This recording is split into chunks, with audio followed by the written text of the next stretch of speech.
Oh fuck.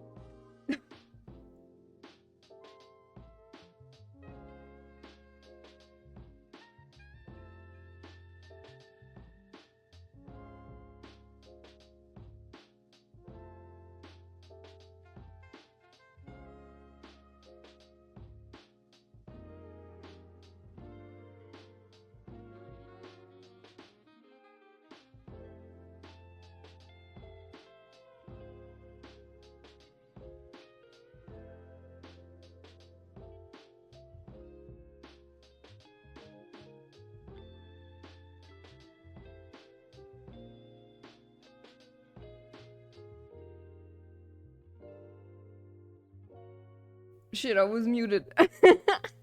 Hi. My bad. um, fuck. Well, I don't know what happened, but like OBS was not connecting to like Twitch for a bit, so I freaked out. I was like, they can't do this to me now. Oh damn. All right. Just let me like do some things real quick because fuck, I have to deal with my setup being weird. Can I? Oh, I don't want to restart OBS. Fuck this shit, man. Hold on. Sometimes you might have to see my desktop because I have issues with streaming Genshin Impact in like window mode for some reason. Like I don't understand why this isn't working. But it's fine though. It's fine. Like I'm just not gonna look away from Genshin. You know I won't. Anyway, I've been excited for this for so long, and like, I don't even know what to say, man. I don't even know exactly what's gonna happen because I've been avoiding spoilers all day. I know a little bit, but like not all of it. So, you know, I'm just like, oh, I'm just like, fuck.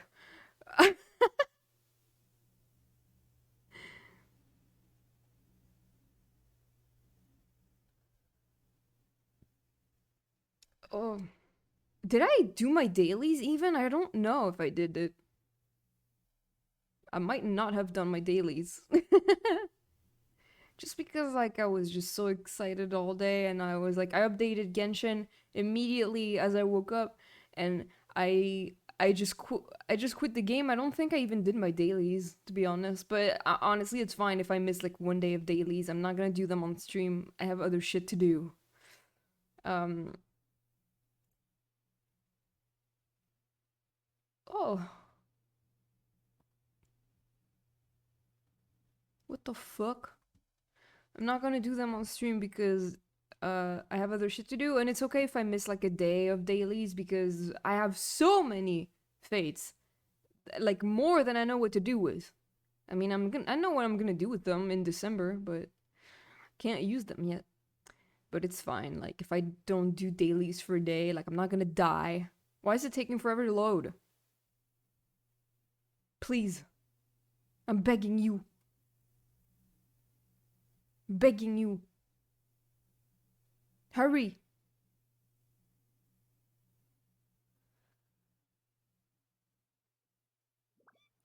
Yay! Whoa, so many notifications. God damn!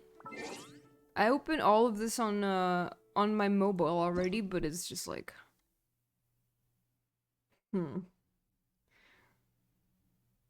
I don't care. I don't care. Oh damn, this is loud as shit. Everything's ready. Let's go. Wait, didn't I already get her? Oh, cool. I have her already, so I have like C1 calling. Ready. Let's go. Oh, I love her. He has a story quest? Shit. Oh, this is gonna be so cool. I didn't know he would have a story quest. That thing scares me. So this is the new Archon quest. I kind of want to do the test run real quick. For Sino, at least. And I'll do the rest later. Just I want to know what he's like. Because I made Razor, and they feel they look kind of similar in terms of like gameplay, so Surrender.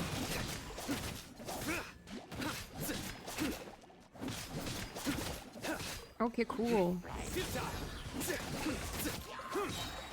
Bitch. Judgment is upon you. Oh, I really love that burst. You stand condemned.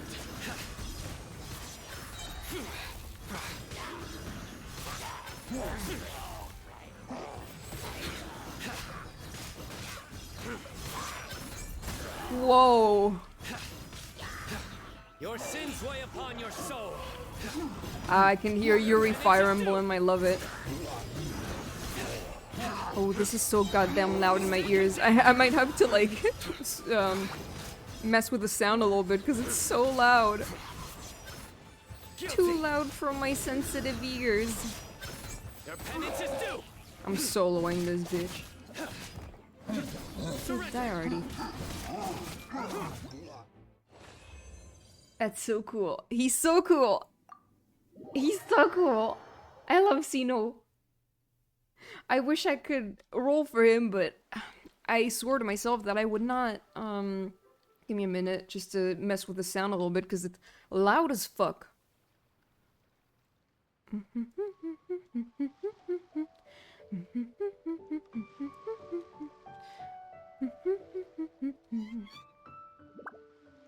Let me know if it's like too loud compared to my voice or whatever. I think it should be fine, but... Alright. Once Yes. there was a glorious kingdom. I've already heard that. sta- I've already heard that. Yes, okay. Oh, I did not do my dailies. Because I'm stupid.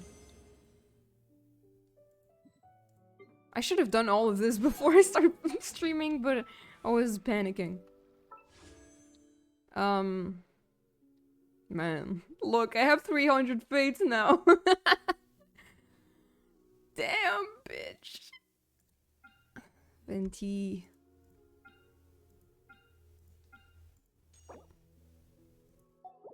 Okay. Alright, I guess here we go. This is the one, like a triumphant hero. It's been a long time since the Sub-Zero Samsara, and many things cannot be ascertained until Nahida gets back in form. Today you go to the Adventurers Guild as usual. Oh, well, I'm gonna visit Catherine. Oh, Catherine. Oh, Catherine. Oh, Catherine. Baby, here we go.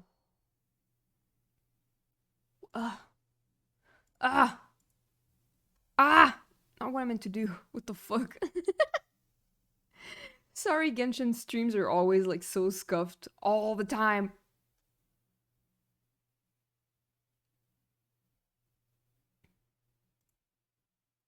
Shit.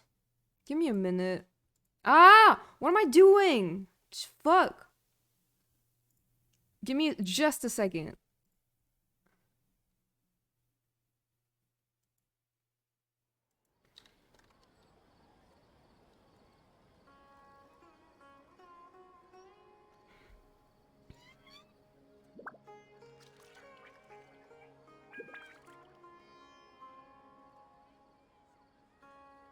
I'm hungry. Let's hunt. Fucking... I'm very sorry about the scuff. It's just like... Ah! Ha! It's such a mess. Streaming Genshin is a mess. Catherine! Where are you, my queen? I want to buy more. Bird. Ad Astra Avisask. We meet again, you two. Not for long, probably. Hi, Catherine. Do you have any commissions for us today? Please. Commissions, huh? Let me think. Oh, how about this? Please attend the Academia's Academic Symposium this afternoon and recite a love poem on stage. Why would I do that? Wait, say what now? And if possible, please also use your camera to capture the reaction of the audience upon finishing the poem. What? That's so out of pocket. What kind of commission is What kind of commission is I that? see. It appears that you're not interested in this commission. Well, I'm interested. I'm just surprised. In that case, please go to Port Ormos and convince the Eremites there to spend some time volunteering at the local orphanage. I feel like that's even worse. Hey, that's not any better. Mm-hmm. I'm sure the mercenaries will have some interesting reactions as well. Paimon's gotta ask, just who exactly has been submitting these commissions to the Adventurers Guild? I'd like to know. Oh, the commissioner? Well, actually, I just wanted to see the two of you in action. Oh, it's Nahida. Hi. Was it so obvious? I was hoping you would actually take one of those commissions. That kind of chance to observe humans doesn't come by often. She's so cute. She's my baby. Ah, so it's Nahida. Paimon just knew Catherine wouldn't crack those kinds of jokes. When did you get into her head? I'm always in her head. From when she said, Ad Astra Abyssosque? So it's been you this whole time? Messing with me. Are you done resting up, Nahida? Yes.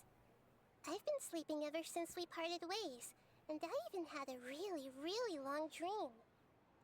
It was another dream about the Sub-Zero's festival, except it was a happy one. In my dream, I was sitting in the middle of a flower terrace, and everyone in Sumeru City was holding hands as they danced in circles around me. They danced round and round, and everyone looked really happy. I just realized I forgot to post my fucking Twitch link to Twitter. Give me a second. Oh no, this is really important and I forgot to do it. Oh no. Damn it. Damn it, bitch. I'm so forgetful. I'm so forgetful.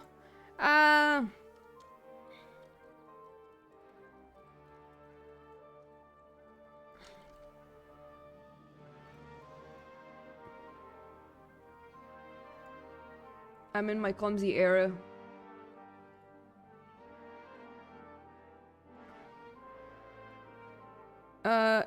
Everyone in Sumeru City was holding hands as they danced in circles around me. They danced round and round and everyone looked really I happy. also got to sit on a gigantic flower carriage. Ferris, the Knight of Flowers, raised me really, really high above the ground, and I was throwing an endless amount of Yalda candies at the children. You know, Nahida, maybe your dream is how the Sub-Zero's festival really should be. It's meant to be a joyous time where everyone gets together to celebrate your birthday. Huh? Wasn't I describing a really happy dream?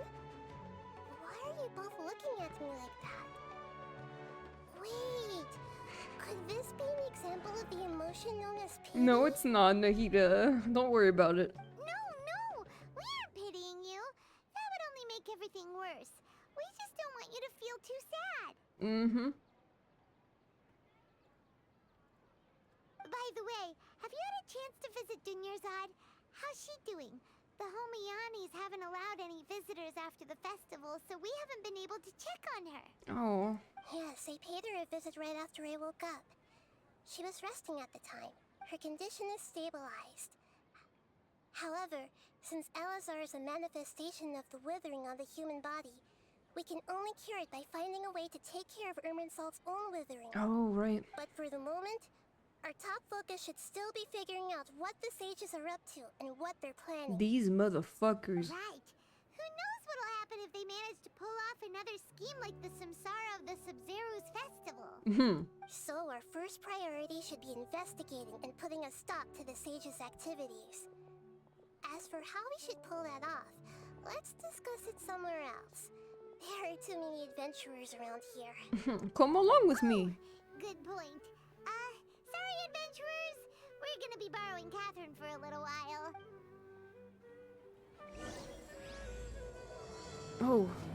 Oh.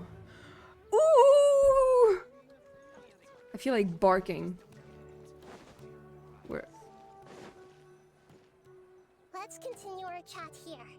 Okay. Okay, so do you have any ideas on how we can investigate the sages, Nahida? Actually, I've already done a little bit of work on that. But for now, I want to hear your thoughts. Possess a key figure in the academia. What? I still feel like it's the best way to go about it. Possess a student and infiltrate the sage's quarters. We could grab someone close to the sages and question them. I will always suggest possession, actually. No way, that's too risky. Damn, you're no fun, Nahida. You mean it'd be too easy to get caught? No, it's not that. We shouldn't involve innocent students in this. A single mistake could completely ruin their lives. Lame. Doing that would be ignoring the safety of my people for Okay, my own fine. selfish goals. How is that any different from what the sages Yes, are okay, doing? I get it. I'm a bad person. That's a good point. Spoken like the god of Sumeru. Possess a key figure in the academia. Well, I guess possession is not really the best way to go about it, so we could grab Neither somebody. as of now. Since we still don't know anything about their goals, any rash move could tip them off and lead to terrible consequences. So I guess we're possessing someone? I don't know. Well, every person in Sumeru City is one of their hostages. Damn, that's fucked up. We're gonna possess somebody! I've already tried that. But Nahida! members of the academia, even the core 30 guards, intentionally avoid wearing their Akasha terminals. Oh, fucked up. It seems that from the very beginning, they've been guarding against info leaks from the Akasha. Of course, it could also be because they're wary of me. Have you already caught the sage's attention? I'm guessing not yet. But distrusting me would make perfect sense if they've ever paid attention to the urban legends about me. In any case, I probably can't take over their minds directly. So what do we do? I can't think of anything else. Are we really out of ideas? Nahida, you're super smart, so you already have something in mind, right? Don't keep us in suspense. Spill the beans already. Please. According to a popular theory from the Vahumana Darshan of the Academia, Oh, I've got projecting chills. practical motions at the beginning of a planning session will give more weight to the actual proposal. Okay. Okay, but aren't you the god of wisdom? You don't have to use that kind of gimmick to make us take your ideas seriously. So true. Well, I've been thinking that if I can't directly possess the leaders, and if I can't get ordinary people involved, then I should find someone who's already involved, but hasn't decided to side with the sages. Elhaitham? You're saying we should recruit a spy? That does sound like it could work. Oh, before coming back, we met someone named Alhaitham. He seems like he acts alone, and he likes doing stuff behind the Academia's back. They probably aren't in cahoots. Fuck yeah, dude. Actually, I already have someone in mind. Do you still remember that female scholar named Sataria? I'm gonna be real with you, I don't. Sataria. Paimon remembers now. Isn't she Oh. the one who's always trailing behind the Grand Sage of the Academia? That's Ataria. We ran into her basically every time the Sub-Zero's festival repeated itself. You could even say we're old enemies by now. Paimon still remembers the smug and mean way she always spoke to Nilu. Okay. I've always liked observing all kinds of people, and Sataria has always stood out from the crowd. She was born in the desert and was hailed as their greatest genius. Her academic gifts allowed her special admission into the academia, and also gave her the opportunity to serve as the sage's assistant. Oh, Paimon didn't know she was from the desert. She must be pretty special then. Paimon feels like most of the desert dwellers around the city are working as mercenaries. The name Sataria means star. When she lived in the desert, she shone like the brightest star in the night sky. Okay. She's just an NPC, man. Later on, she was chosen by the sun. The star was given a place in the daytime sky to complement the sun's dazzling light. Okay. Soon after, the star witnessed the sun scorching the earth, which brought forth many disasters. Okay. The star began to waver. Instead of staying beside such a sun, wouldn't it be better to return and light up part of the night sky?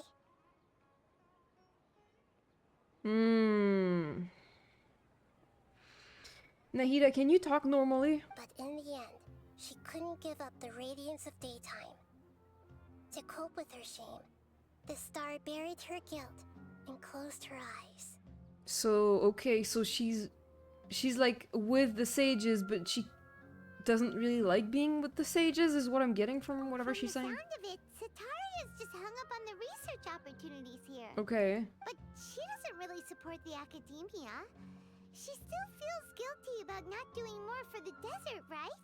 She's just running away from her problems. So true. Fuck. Give me a second. It's always fucking alright. Indeed.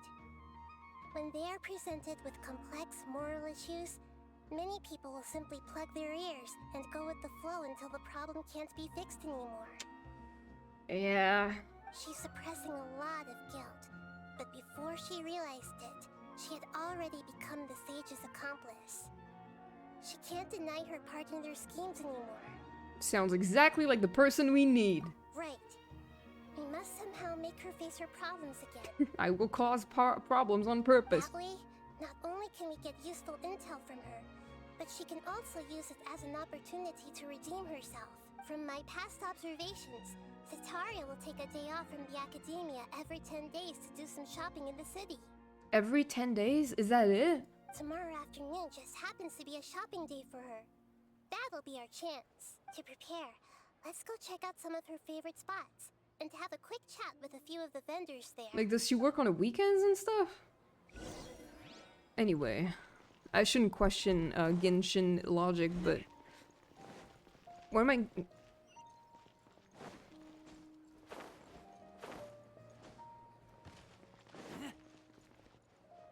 Hi.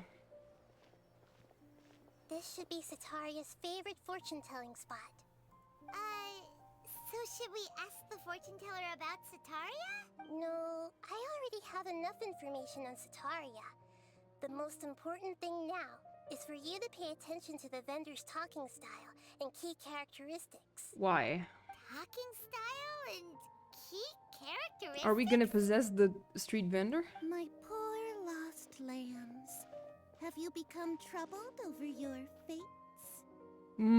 Yes, absolutely. The divine voice of wisdom often echoes between mine ears. Bruh! If thou be blessed today by the gods, I may be able to show you the way. Okay. Huh? Really? Nahida, you've been whispering things to her? Fucked up. Shh. My friend here has some doubts regarding his future. Can we get a fortune reading for him? Please. Of course, of course. In that case... Don't kill me, please. It would seem that Harut and Marut are quite wary of you. Perhaps, at some time in the past, you have somehow offended the gods. Oh, I love doing that. I love offending the gods, so that probably happened. Only mocking the god of Animo, questioning the lord of Geo's financial savviness, and brawling with the god of Electro. Do those count? Yeah. What the fuck? Oh, nothing. Go on, pick an aspect for her to divine. Divine my prospects in health, divine my prospects in love. In love. I want to know if I will find my Prince Charming or whatever. Love prospects? No problem at all. The gods have spoken. The truth shall be revealed. One who is fated to cross your path will appear on... Huh? So many people will fall for you. Wow, cool. How could that be? Everyone loves me. Harut, Marut, did you two spoil my divination? I've never read a fortune so absurd. Divine my prospects and unlocking the next character quickly. God damn it. Exactly. Hi, bro. Meh. Actually, Paimon thinks this is probably the most accurate fortune telling you've ever done. What, is everyone in love with me? Like... I admit that the orientation of today's celestial matrix is suboptimal. As such, there will be no charge. Okay, so is like Mercury in retrograde or something? Is that what you're saying? So? Well, That can't be helped. If you were to bring some food offerings for Harut and Marut on your next visit, perhaps they could help you reverse the wheels of fate. Great.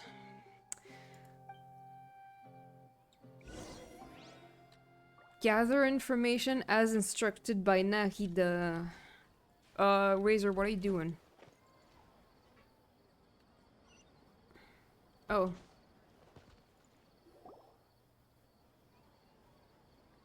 Is this another one of Sataria's favorite stalls? Yep. It belongs to a king. His father helped Sataria a lot when she first moved to Samari City, so she still comes by whenever she has time. When I start talking with him, listen carefully to the details of our conversation. Wait, so... Oh, I wasn't really paying attention to what the other girl was saying. Like, I wasn't really... Like, paying attention to the speech patterns or anything. Damn, I fucked up already. Ah, dear customers. Would you like to look at some pottery? We caught wind of your great craftsmanship, so we specifically came to take a look. Oh, I recognize you. Aren't you Miss Catherine from the Adventurers Guild? Sounds like I'm in for some big business. What the fuck? Speaking of, where did you learn this trade? I suppose you could say it all started with my dad. My He's a dad. mason by trade, but I picked up an interest in clay while apprenticing for him. After that, I began making pottery by myself in secret. And I simply changed trades when my works turned out well. Although it's a pity that I'm no longer making much use of the knowledge provided to me by the Akasha. That's nice. You're making a living doing something you love. God, I wish that were me. So is your father still working as a mason? Oh no, not anymore. A few years back, he fell from a roof and broke his leg.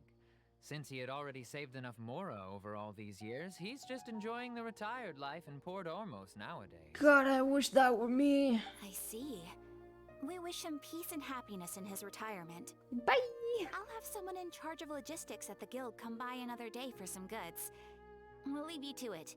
Take care now. No problem. Rest easy, all our goods are sure to meet your every need. Interesting.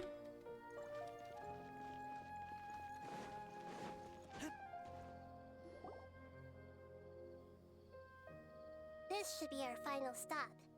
Sataria's always thinking of this restaurant when she's working at the academia, so she always comes by whenever she's out in the city. Nahida, you've really thought of everything.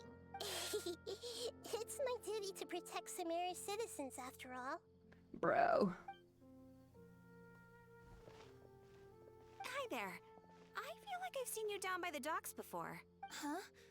Sorry, I don't quite remember. If I recall, you were having a discussion with someone about shipbuilding at the time. Mm-hmm. Ah, that's right! I've always been really interested in feats of marine engineering. Okay. After all, I grew up in Liyue Harbor and spent my entire childhood staring at the ships going in and out of the port. I came to Sumeru to study, but failed to make it into the academia due to my lack of talent. But I'm still discussing all kinds of problems with different scholars, and I'm continuing to study and perform research from the restaurant's basement. I'm sure I'll get into the academia after their next round of exams. What an admirable spirit for learning. Amazing. Amazing.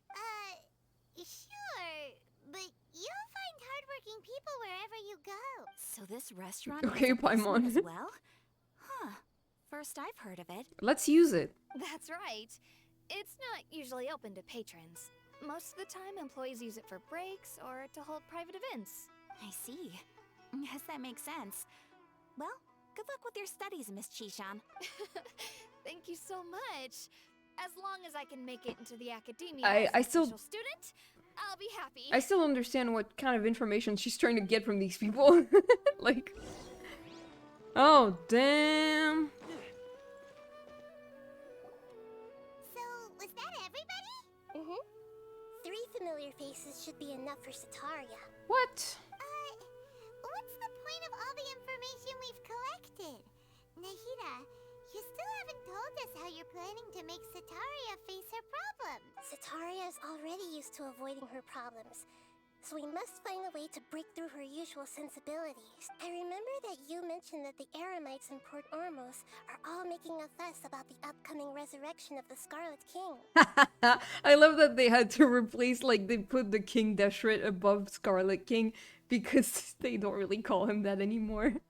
Although it's all just a boatload of nonsense, the fate of her homeland may turn out to be Cetaria's soft spot. Damn. Oh, Paimon gets it now! You want to take advantage of the guilt Cetaria feels about her homeland. Although she knows she should return home to help the people of the desert, all she's done is conspire with the sages. Poor script writers, yeah. If King Deshret was to criticize Cetaria's actions, if... So, how do we set that up? Well, the Scarlet King is long gone, and Cetaria is also too smart to fall for any simple tricks. If we simply engaged her under the guise of the Scarlet King's believers, she would definitely be wary of us, and we may not get anywhere. Let's bring out the Scarlet King himself. But if we were to borrow some of her close acquaintances to talk with her, her reaction would probably be very different. So, you mean you're going to possess those people we just talked to? I thought possession was out of the picture. Yep. Possess them through the Akasha. Imply that they've already converted to the Oh. faith of the Scarlet King. And then convey our made-up will of the Scarlet King. Okay. As long as everything goes smoothly, we'll get through to Cetaria for sure. She'll never guess that we had anything to do with it. So that's how you're going to use all the info we collected on these people. It's so that you won't slip up and break form. Possessing them will only work if you can manage to pass off as them. Exactly. So, best of luck with impersonating them. What? Huh? Best of luck? But we don't know how to possess anyone. I'm not a demon. That's no problem at all. I'll just share all their senses with you once I've possessed them. As long as you're also wearing an Akasha terminal, the effect will basically be as if you've possessed them yourself. Great, I'm nervous. That is pretty convenient. But why does he have to do this? Can't you do it yourself? I'm just a little baby. Although I've been observing humans for a while, I've never been good at imitating them. Yeah, I can tell. You're not wrong. It's always been painfully obvious whenever you try to pass as Catherine. Alright, I try my best. If it was at all possible, I would have preferred to leave these people alone.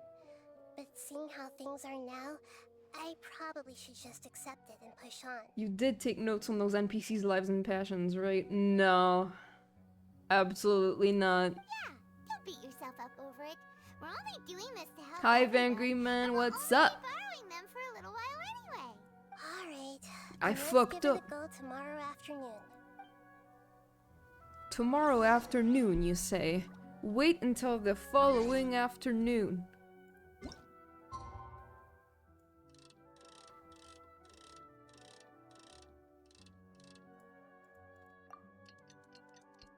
I hope I didn't fuck this up. I didn't really look at the time. I just went by, like, what afternoon is. We wait. I'm just standing there waiting in the city for the afternoon.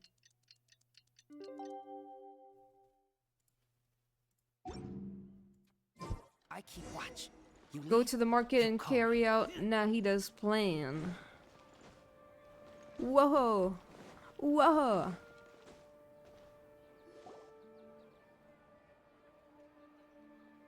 Oh, okay, I remember her now. She was the lady I was pissed off Here at. she comes. Cetaria's here. Let's quietly follow her. Once she starts talking to her acquaintances, we'll find a safe spot to begin possessing them. Great. As for how we'll sway her to our side, I'll leave that to you. I trust you'll know what to say. Okay. Paimon's starting to feel kind of nervous. Okay, let's go. Looks like they've already started talking. Let's find a hiding spot and get started. I love how Paimon is like, let's get started, like she's the one who's doing it. No, Paimon, you're not doing shit. It's me. It's all me. And Nahida.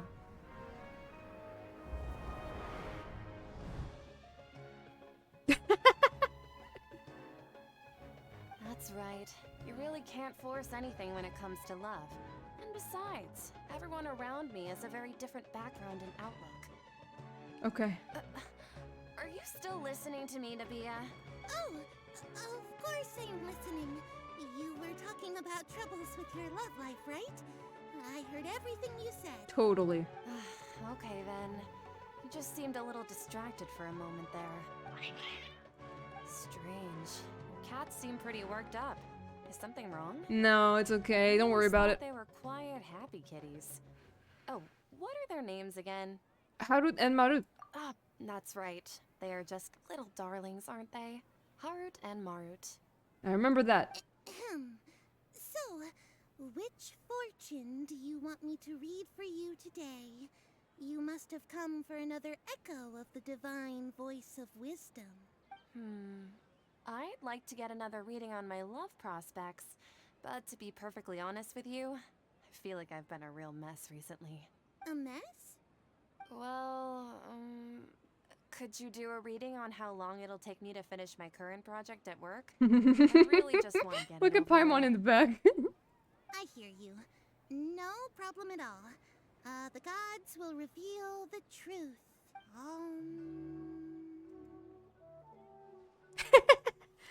The gods have Gods spoken. are asking, Sataria, why haven't you gone home? Sick. Why haven't I gone home? Do the gods really know everything I've been thinking about? Sataria, why don't you just go home? It's a demand now instead of a question. The gods seem to be truly upset. I'm sorry. I know I failed the gods. Please pass on my most sincere apologies and ask for their divine forgiveness. No! And if I may ask, Nabia, is there a specific god who's speaking to you right now? Catherine. Catherine. What an inconsiderate and naive question. The god who is speaking to me is, of course, the wisest and mightiest of all, the Scarlet King. Damn. The Scarlet King? No wonder he would make such a demand of me. Oh, wait a second. The Scarlet King passed away a long time ago.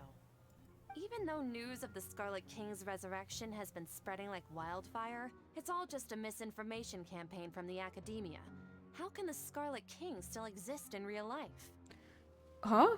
Wait, King Dashrath's resurrection is a misinformation campaign?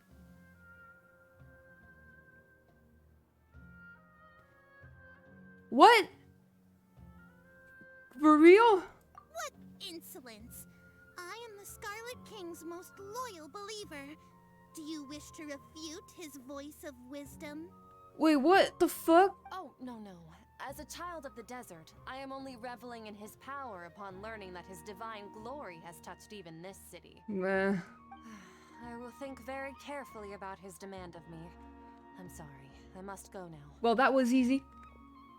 But Wait! bye.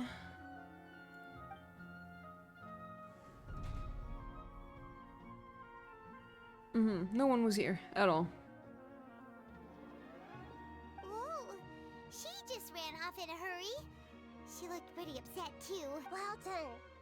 Sataria didn't seem to suspect anything amiss. To have something she's been trying desperately to avoid show up out of nowhere and berate her, that must have shaken her to the core. Aw, Nahida, it seems like you understand human emotions really well after all. All I know are some abstract Harvard-taught theories.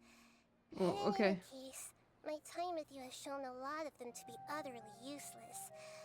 I'm still trying to make sense of everything. Anyway, enough of that. Let's hurry and catch up to Sataria. Again. He's out of Keems now, right on cue. Let's get ready to possess him right away.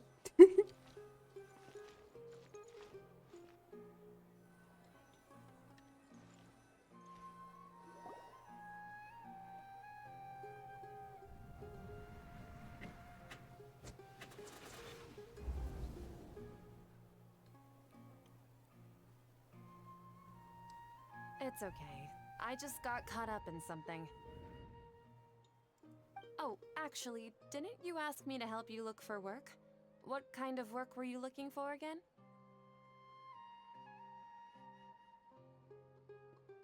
I don't know. Oh, right. Your old man's craft. Okay. How could I forget? Whew. Woof. Speaking of, how's he doing? Is he feeling any better? Oh, that's good to hear. I've been thinking a lot about him. If I could get some more time off, I'd love to pay him a visit. Actually, while we're talking about him, is he still living in Port Ormos? Yeah, he's been retired there for a while. If you could find the time, please write him a letter. Please pass on that recently, faith in the Scarlet King has taken root in Port Ormos and has begun to spread across Sumeru. He has a quick temper and has always been a devout follower of the Dendro Archon. I don't want him to get into a fight with those Scarlet King believers because of a difference in beliefs. Oh? So, who are you siding with in all of this? The Academia or the Scarlet King? He's crazy. Hi, Ruby. How are you? I'm so jealous of you. You were born a child of the desert, yet you chose to betray the Scarlet King, and now you spend all your time with those crooks from the Academia. Holy shit. Akeem, you don't mean you've also become a believer of the Scarlet King? What's so strange about becoming a believer of the wise Scarlet King? In fact, aren't you the strange one? The one who still can't pick a side? Can't pick a side? Smoke weed every day.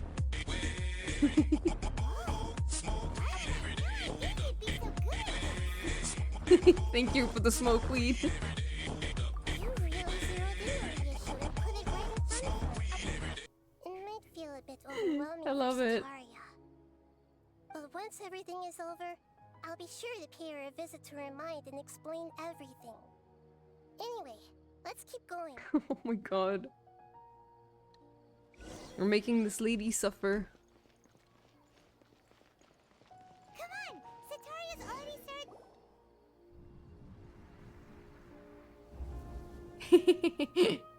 So, Shishan, have you noticed anything weird in the city lately? Yes. Like, as if someone was trying to preach to you about something? I've been spending all my time studying in the basement. Oh, right. Speaking of strange things, I celebrated the Sub-Zerus festival so many times that I lost count. That was really weird. Geez, I wonder why that happened. Do you know anything about it? How could you be aware of that? That should be impossible. Nothing in the report indicated anything like that. Are you still failing to realize that the Academia's lowly tricks could never deceive all of Sumeru's citizens? Oh my god. Shishan, don't tell me that you've converted to the Scarlet King as well. Everybody has. What an absurd question. You make it sound like I should be ashamed for becoming a believer of the Scarlet King. In reality, shouldn't you be the one who is ashamed? You, who works side by side with the Academia and treated people as nothing more than experimental Are we like gaslighting her? We're like gaslighting this bitch. Is the Scarlet King a chill guy or I mean, I don't know, he's dead. I think not, but Please, please stop! Even now, Sataria's still trying to run from her problems. did I push too hard? She can no longer justify So everything pretty to chill? herself. Okay. Hey, she's trying to talk to the guards. What should we do? Possess This the is guard. the most important part of all. Quick, get ready. Possess the guard? Mercenary, you're a member of the Corps of 30, correct? Please help me pass a message to the Matcha right away. The situation in the city is getting out of control. Please, try to remain calm, miss. Tell me what's happening in the city. Heretics are infiltrating the city, and they've already converted many residents to their side. Heretics? What kind of heresy are you talking about? The Scarlet King! Many people I know have suddenly started believing in him, but he's long dead. It's impossible. I mean, Jesus is also dead. People still, well, Miss Sataria, nothing is impossible. You know my name? The Scarlet King is immortal, and all who defy him will one day pay the price. Oh my god, this is so fucked You up. must face the truth, Sataria. You tread a treacherous path, and the longer you ignore it, the tighter the Academia's grasp on you will become, and the deeper you will be ensnared. We're gonna drive her crazy. Child of the Scarlet King, never forget that the desert that belongs to you lies elsewhere. What's so strange about becoming a believer of the wise Scarlet King? In fact, aren't Prove it. you the strange one? The one who still can't pick a side? Oh my god, she's gonna go insane. She's gonna go insane. What an absurd question. You make it sound like I should be ashamed for becoming a believer of the Scarlet King. Sataria, why haven't you gone home? This isn't funny for her, but like, oh my god.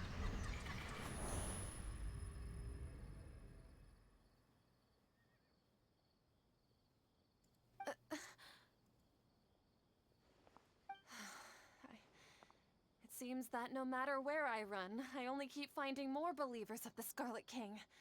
I have to say, this is a familiar feeling. I've also been running from my guilt this whole time. Guilt over my part in the sage's plans, and from ignoring the letters from the children of my homeland. So why are we gaslighting her? I guess we're trying to get like info out of her about like what the academia is doing, because they're doing stuff in the shadows that is not cool. But no matter how much I may try to ignore or get rid of it, my guilt always comes back. You won't necessarily lose your research opportunities by facing the truth. Besides, did you really want to conduct your research while carrying such heavy feelings of guilt? How do you know me so well?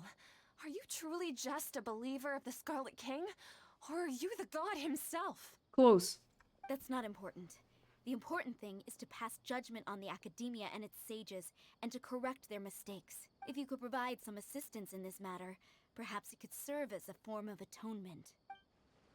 I've actually never believed in the gods, but I've always believed in serendipity. Your appearance must be a fated opportunity for me to get out of this wretched situation. Man. Please tell me, what can I do for you? We finally convinced her. How much do you know about the sage's current activities? I was just one of the designers for the massed dream harvest scheme. What the Which is fuck? what happened around the Sub-Zeru's festival. But I know very little about the full scope of the overall project. I'd assume that only staff with the highest clearance would have access to those confidential documents. I've just been working to meet the Grand Sage's specified requirements. However, there's something that's been really bothering me. I heard that a scholar who was previously expelled has returned to the city, and even the sages are still quite wary of him. An outcast that even the sages are still wary of? To fight against the academia, we will need to figure out the nature and the purpose of their work.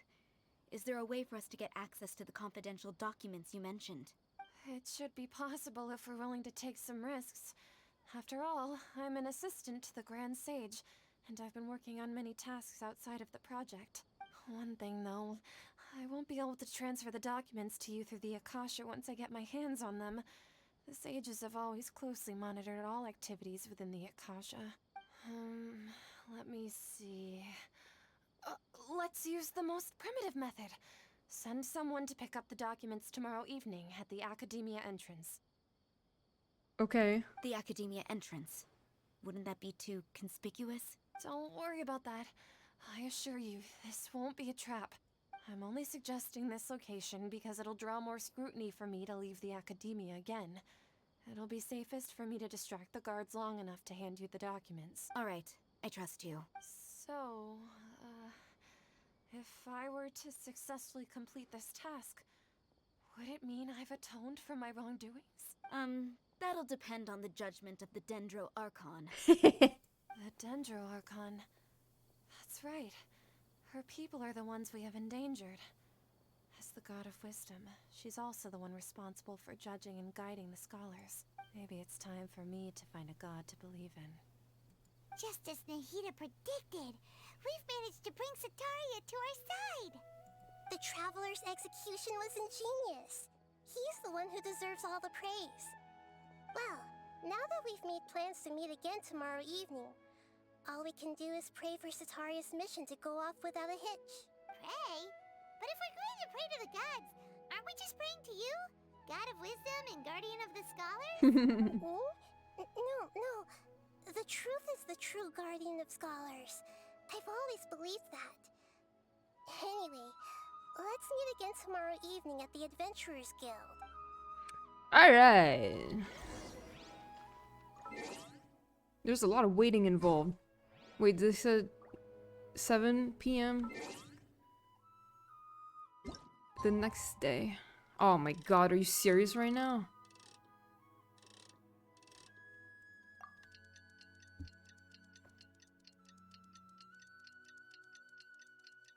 Do do do do do. Do, do, do, do, do, do. I finished the Vanarana quest the other day, by the way. It was long as hell, but it was really good, though. I really enjoyed it, even if it took me forever.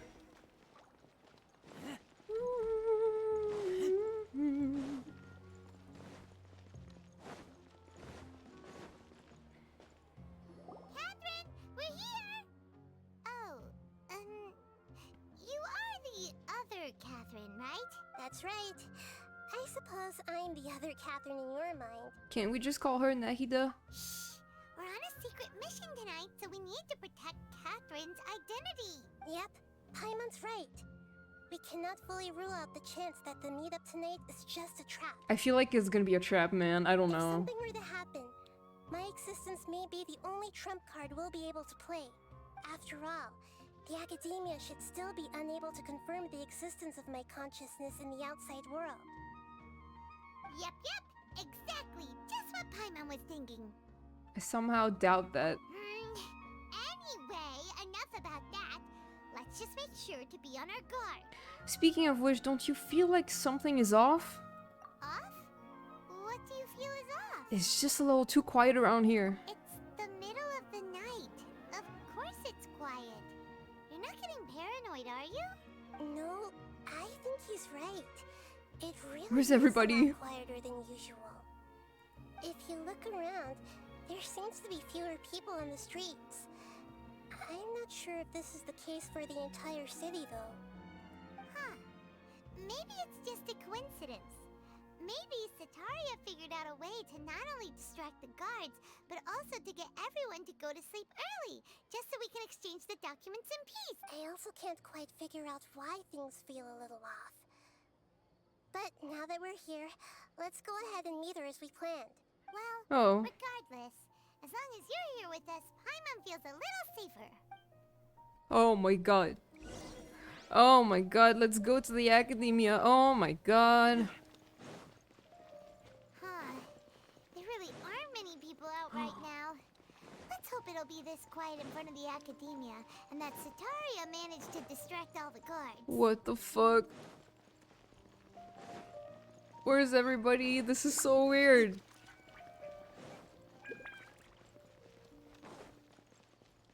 Oh. Oh god.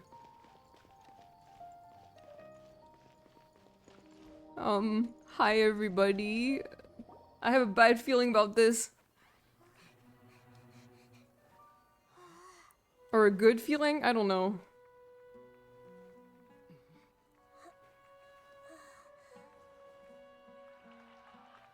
What are all these people doing here at this hour of the night? Oh! Oh! Oh! Ah, the triumphant hero returns at last. This fucking bitch! And to a rather spectacular welcome, even if I do say so myself. The outcast, expelled from the academia. Indeed I am. Although these days they tend to call me the Doctor. Ah! Il Dottore! If you're looking for your researcher friend, she has already been taken into confinement. Oh! Some basic caution. She could have discovered the listening device on her person. If evil, why sexy? She lacks the degree of rigor expected of a true scholar.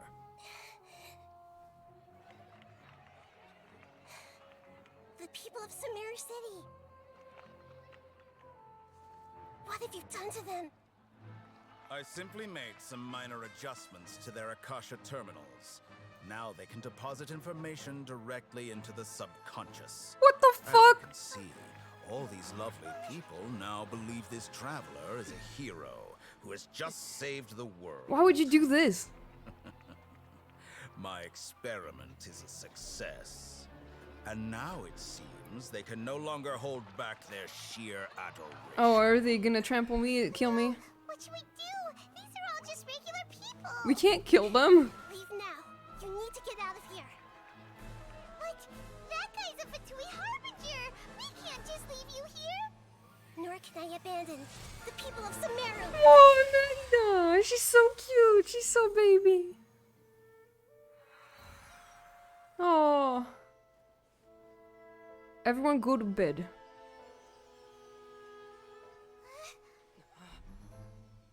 Don't worry. We'll meet again outside of the city.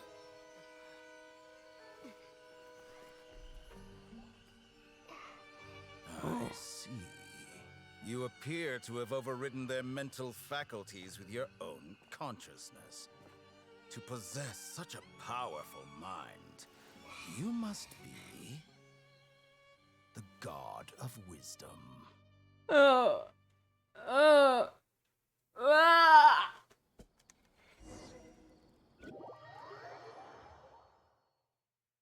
Fuck. Okay. He probably doesn't shower. This should be far enough. Paimon needs to catch her breath first. Yeah, same, man. Is Nahida going to be okay? We only made it out because of her. She can jump between mines. Hopefully she'll be fine. I don't know how that's gonna help her out here. That guy was pretty terrifying. I wasn't counting on running into a new Harbinger here, let alone such a high-ranking one. That guy was number 2. So scary. He's number 2! He called himself the Doctor. Remember, Tainari told us about him. Sataria did say that someone who once got expelled from the Academia came back recently, and that even the sages are wary of him. Yep. Sounds like she must have been talking about the Doctor. We underestimated the scale of this problem. Yeah. Now that the Doctor's in the picture, we're no longer just dealing with the Academia. They're in cahoots with the Fatui. Mm-hmm. But what are the Fatui after this time? Another Gnosis? We need to find a way to reunite with Nahida. Yeah. Things would be a lot easier with Nahida's help. Nahida said we'll meet again outside of the city. But we can't just keep waiting around, right? Let's start our own investigation. Let's go find someone else who might be involved. You mean... Let's go find Tignari. Oh, right! Wasn't he invited by the sages to work on some project when we were staying with him in the Vidia Forest?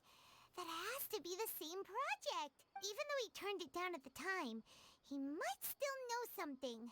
There's no time to lose. Let's go to Gandharvaville. Damn! Damn! There's so much happening, dude.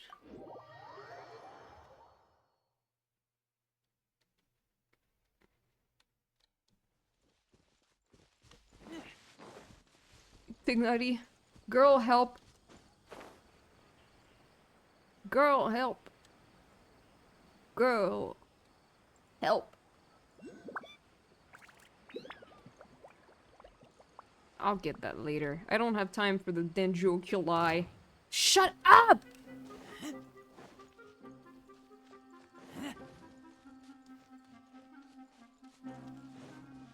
Suck my dick.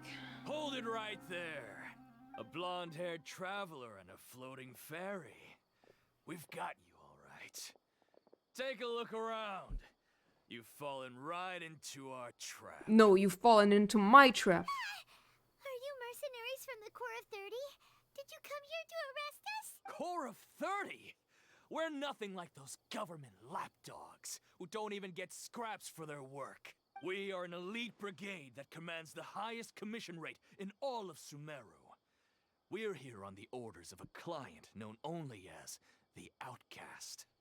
Who? The Outcast? An outcast from the Academia? Sounds like the doctor. But why wouldn't the doctor just send the Fatui after us? Local mercenaries might have an edge over the Fatui. Maybe he's taking advantage of the Academia's resources.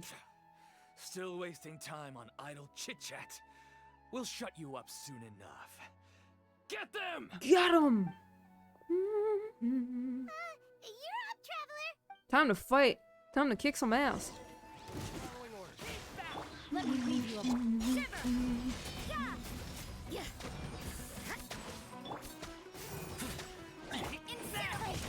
Oh, Judgment!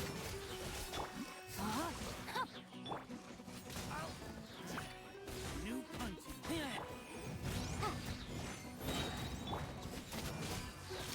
Inadmissible evidence! Witness the power. Boom boom! Chia! dead. Chia! It isn't over yet! Here Aw. comes reinforcements!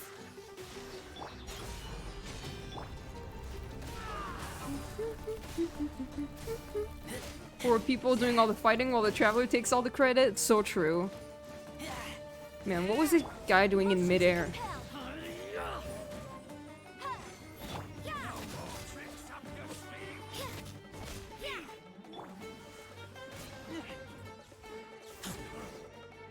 That was pretty rough. Is that what elite mercenaries are like? I love how she says that. She's not doing any fighting. It probably won't be long before we see more of them. Yeah, looks like we'll have to keep our guards up. But this doctor guy seems like a pretty tough opponent. He knew exactly where to set up an ambush. Did he predict that we would try to find Tainari? Going up against smart people is tough. Anyway, let's keep going. Okay, let's keep going. Tignari, help! Girl, help!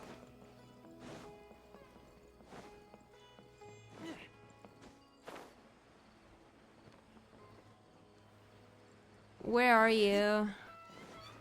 Kale! It's been so long. Oh, it's the Traveler and Paimon. What are you two doing back here? I just met your worst nightmare. Kale, it's nice to see you again. Are you doing alright? No! To be honest, I'm not doing too well.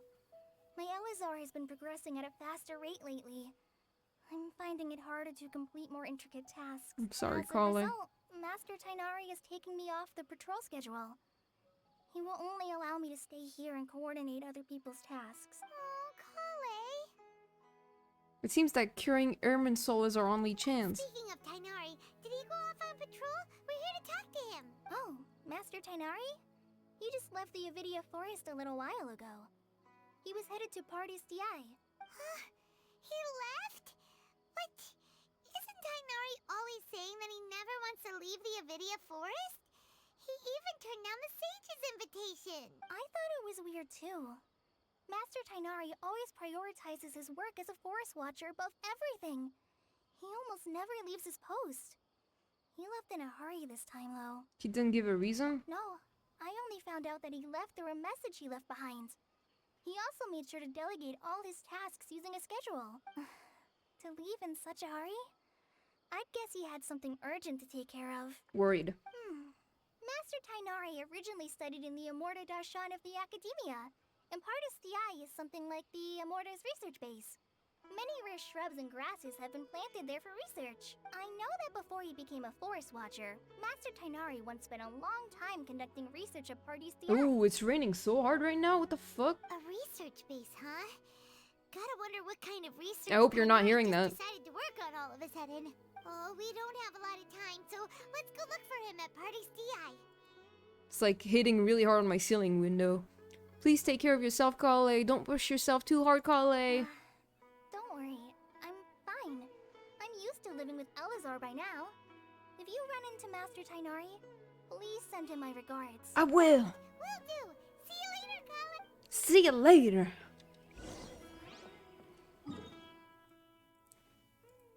Let's go see Tainari. Tignari.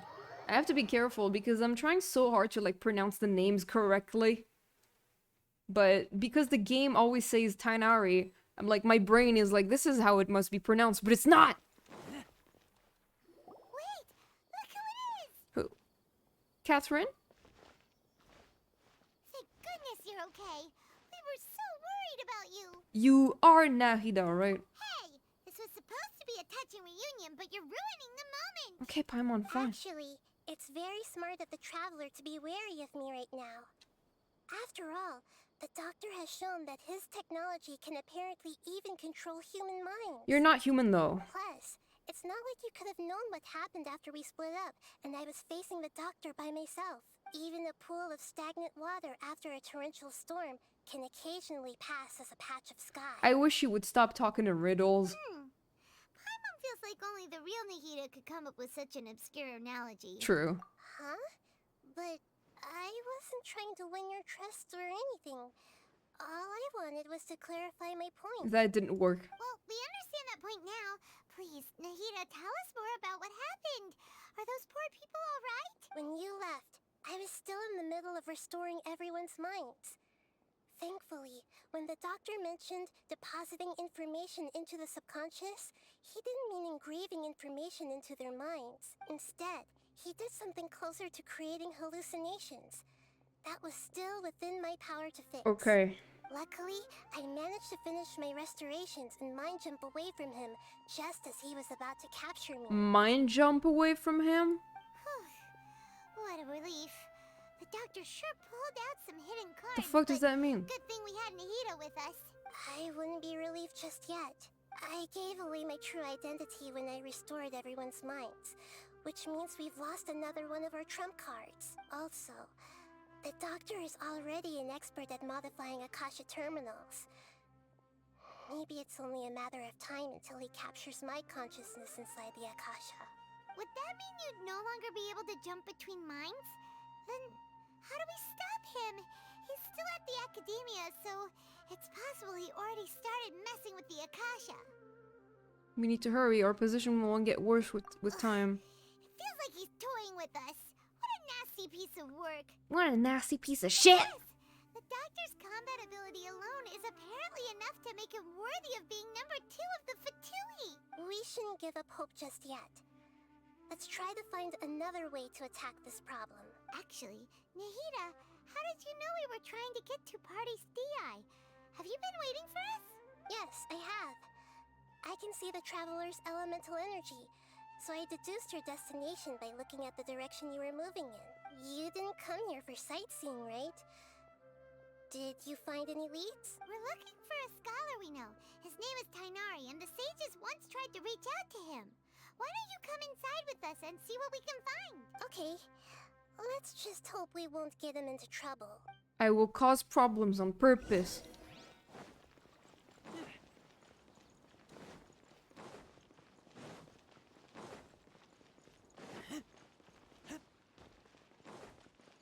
Hypatia? What are you doing here, girl? Hello. Traveler? It is you! Hi. The voice! It's Hypatia! Long time no see. Didn't expect to run into you here. What a pleasant surprise! It's so nice to see the two of you again. Yeah. Who's this? Who's this bitch? She's a scholar we met in the Avidia Forest. When we last saw each other, she was still training in the... what's it called? Satyavada life? Oh, I see. That's right, we're old friends. You've come at just the right time. Ever since I've come here, hardly anyone has even talked to me. Haha, friendless. Bitchless. Hypatia, you're way too excited about this. Actually, for you to leave the Avidia Forest means... you're not in training anymore? Wait, no. Did you already finish your training and reach Pariporna life? What does that mean again? What do you think? I don't know, man. My consciousness has already managed to make contact with the divine. No, he does like, what? I don't remember that. You did it? Congratulations! I'm really happy for you. It's so exhilarating to share this sublime joy with others at long last. When my consciousness made contact with the gods.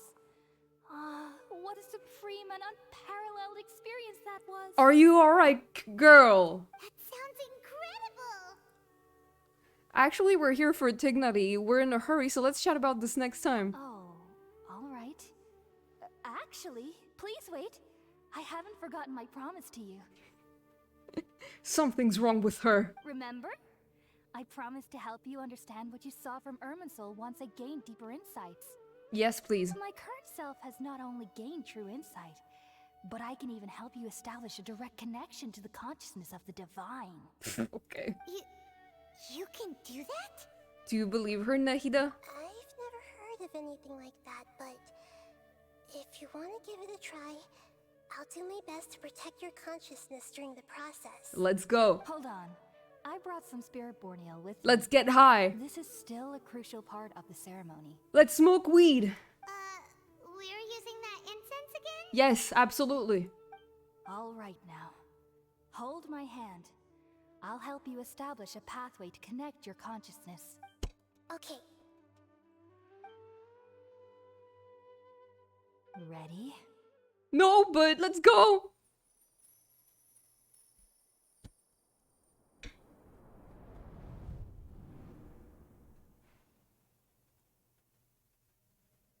It took 3 betrayals for me to finally understand.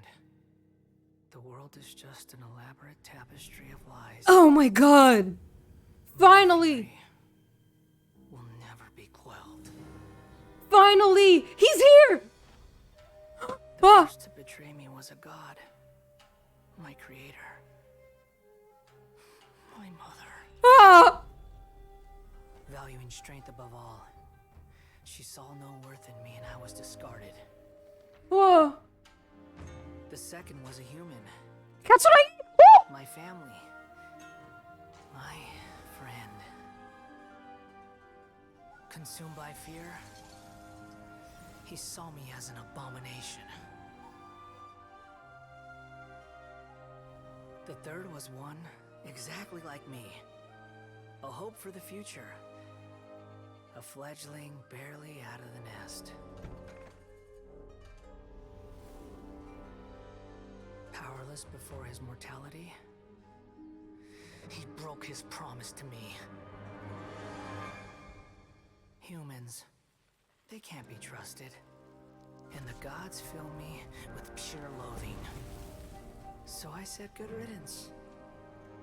I denounced the world and laugh in its face. My chest will never again be defiled by worldly filth. I will scrub away every last trace of human emotion. Then it will be empty, a blank slate, and ready to receive a supreme gnosis, brimming with pure divinity. Ah. Ah. There is no need to fear. The pain will be brief. Your era is coming to an end. Bitch. What was that? I need a minute. I need a fucking minute.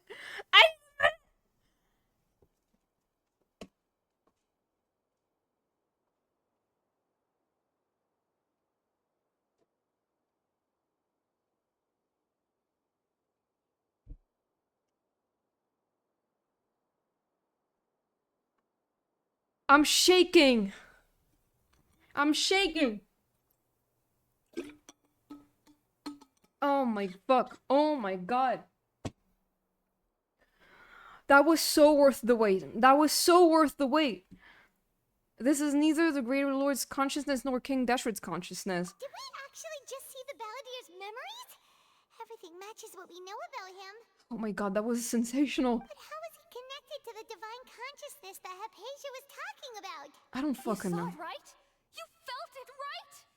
Such a majestic god. Such a noble will. Such sublime emotion. Same girl. Alas, shame.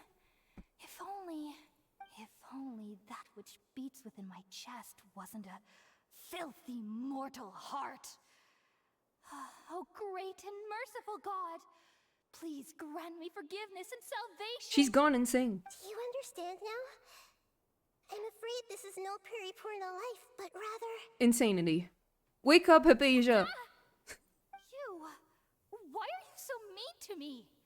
Why is everyone hiding from me? I don't know. I found divine wisdom. Shouldn't I receive praise and honor? Haven't I uncovered that light in the darkness? Girl, please calm down. Hypatia? That's how I always thought everything should be. Wait, have I already lost my mind? I'm afraid so.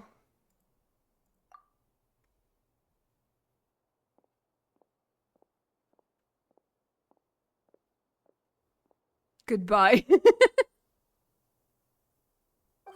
something isn't right. The plants are too big. Oh no. Oh no.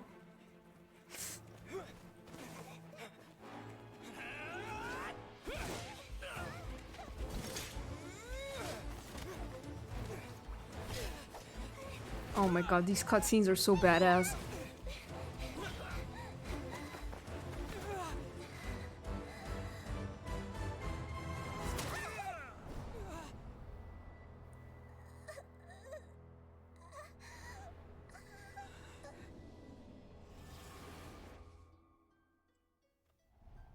Fucking RIP to that, I guess.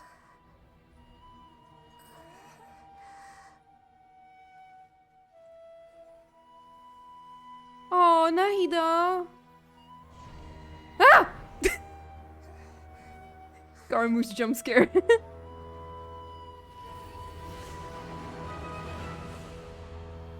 Oh.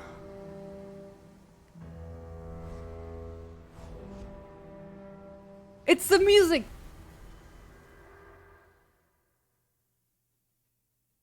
Oh, he's so cool. He's so cool. Ah. Ah. Tignati, girl, help me. Okay,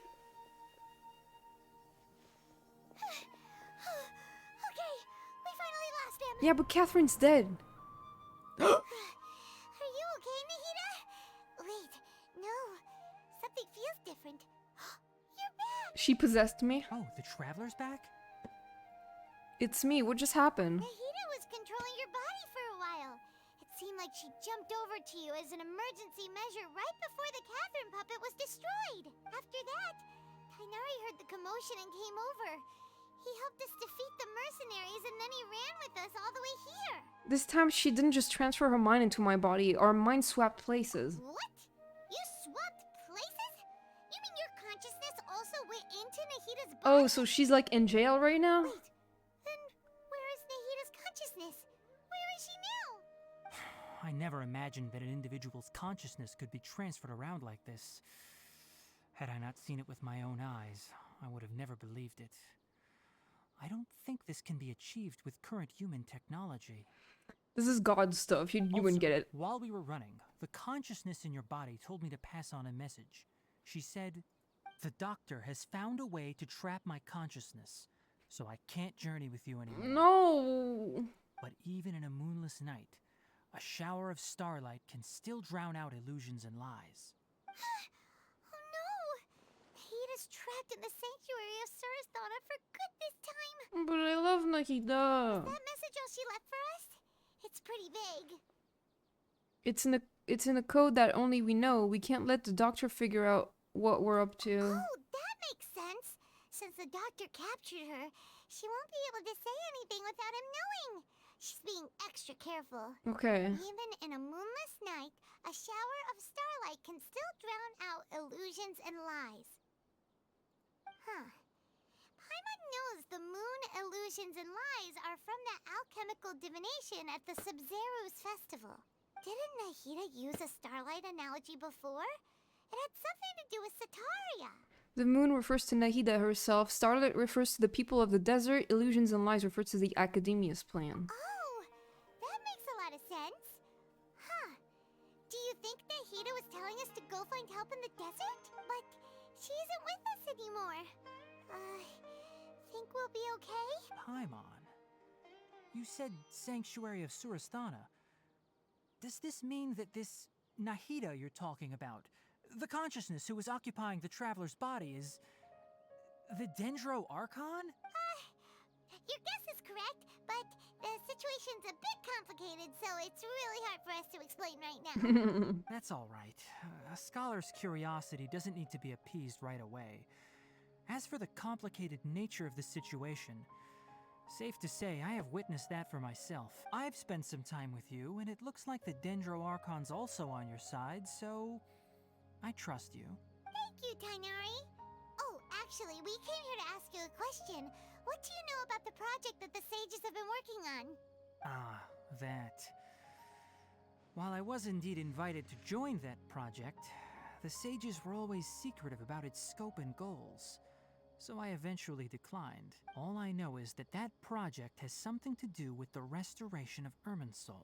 I think I know what the project is about. I just received some new intel. Huh? Did you see something when you were in Nahida's body? The Academia is turning the Balladeer into a god.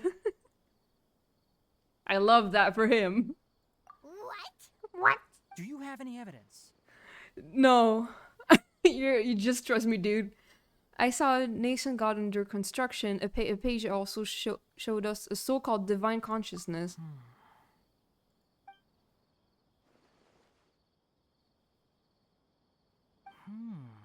So that's what happened. That explains why Hypatia's symptoms were different from those of the other scholars who went mad.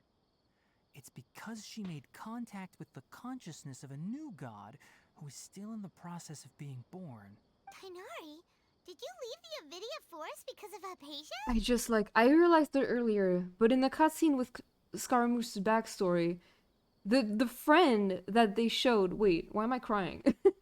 the friend that they showed in that cutscene was had like a streak of red hair. You know, I'm just saying. I did.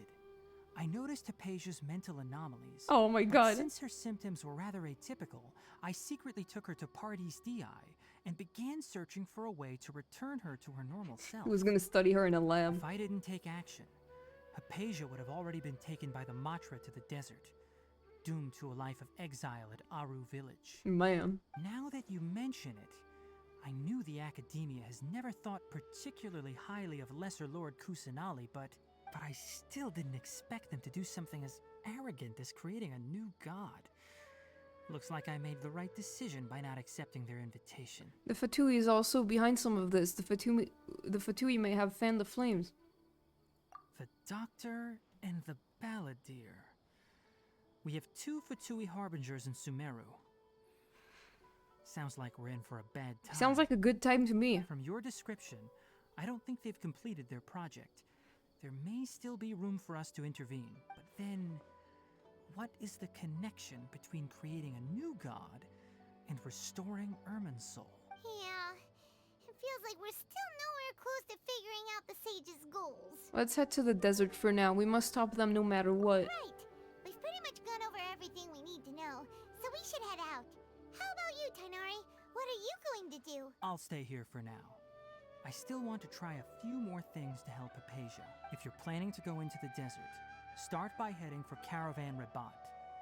That'll be your fastest route. Come find me here if there's anything else I can do to help.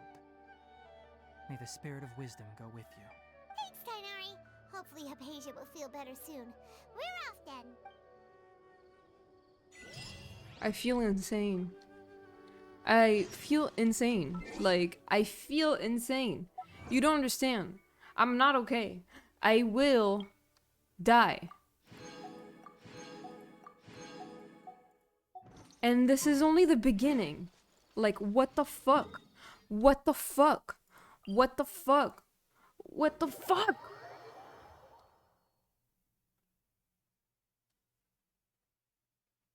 This is only the beginning. Can you believe this shit? I'm only gonna get worse. I'm only gonna get worse. I will never get better. Only worse.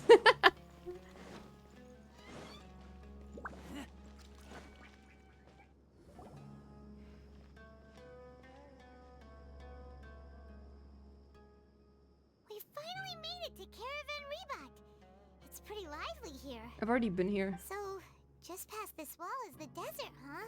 Oh, wow.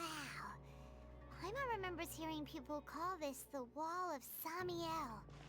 It's made to block sandstorms from the outside. Oh, if it's this tall, it's gotta be the divine work of Greater Lord Rukkhadevata, right? It is indeed quite impressive. Enough gawking. Come on, follow me. El Hytham. Huh? El Hytham, where'd you come from? Over here. Over here. Oh. Hytham went that way. Let's hurry up and follow him. Wonder what he's up to. I'm running faster than you. I'm faster than you, boy. I'm faster than you.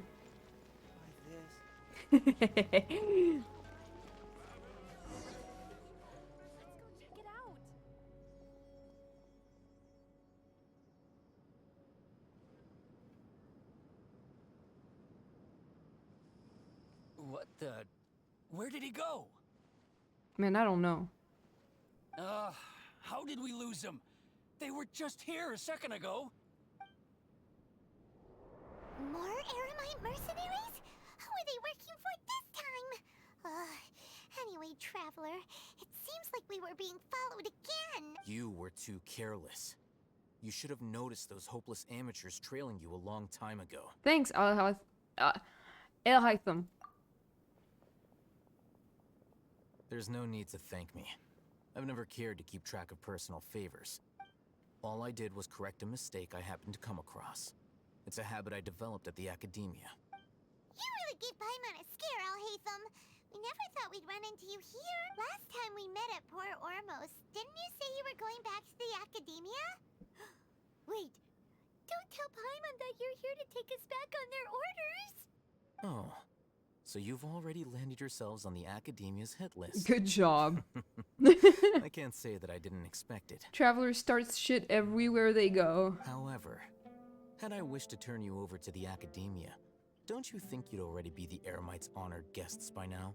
Oh, right. You do have a point.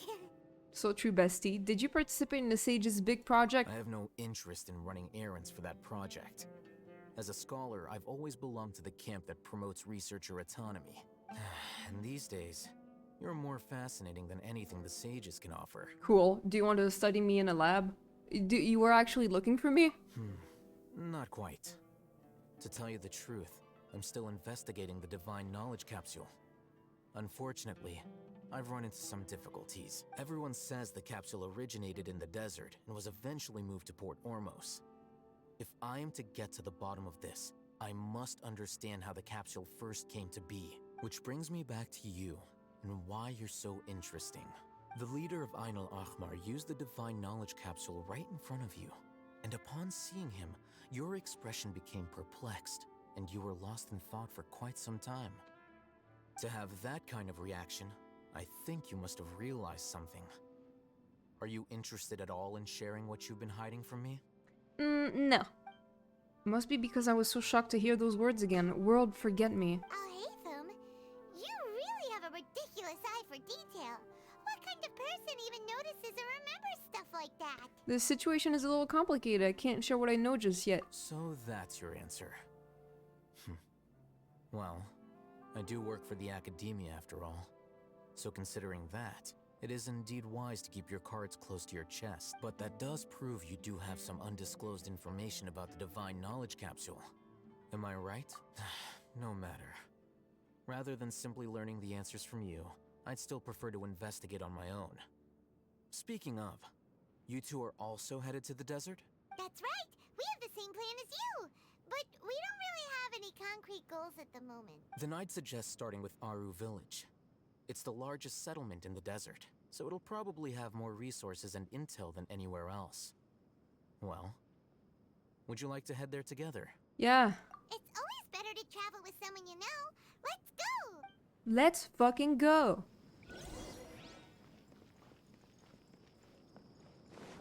I'm going to the desert, guys.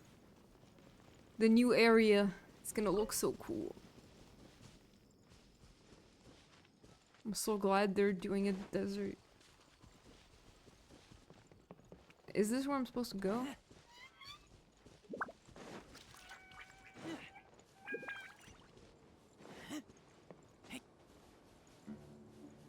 I'm just avoiding enemies. Don't feel like it.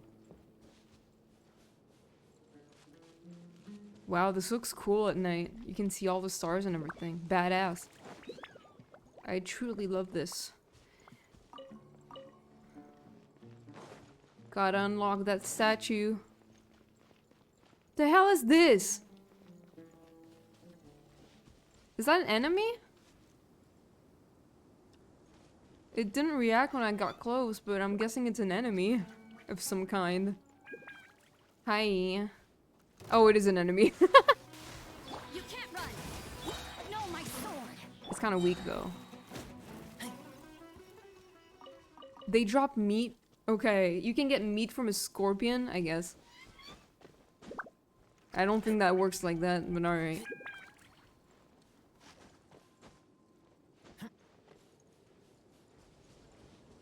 Oh, what is that? What the fuck is that? Vultures? Some kind of vulture? These look cool. Wow. Bitch.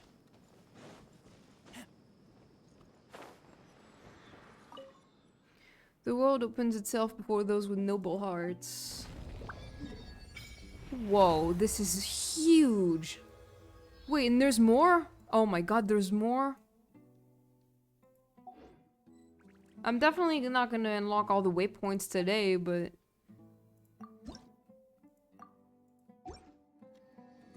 It's interesting that a desert is like in an area that is like the land of plants and stuff, of Dendro, you know what I mean?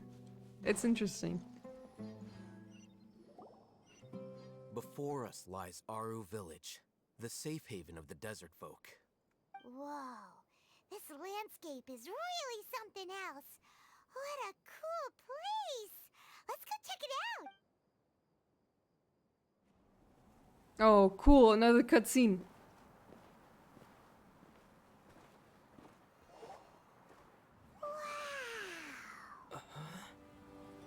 Wow, it looks so nice. Sino!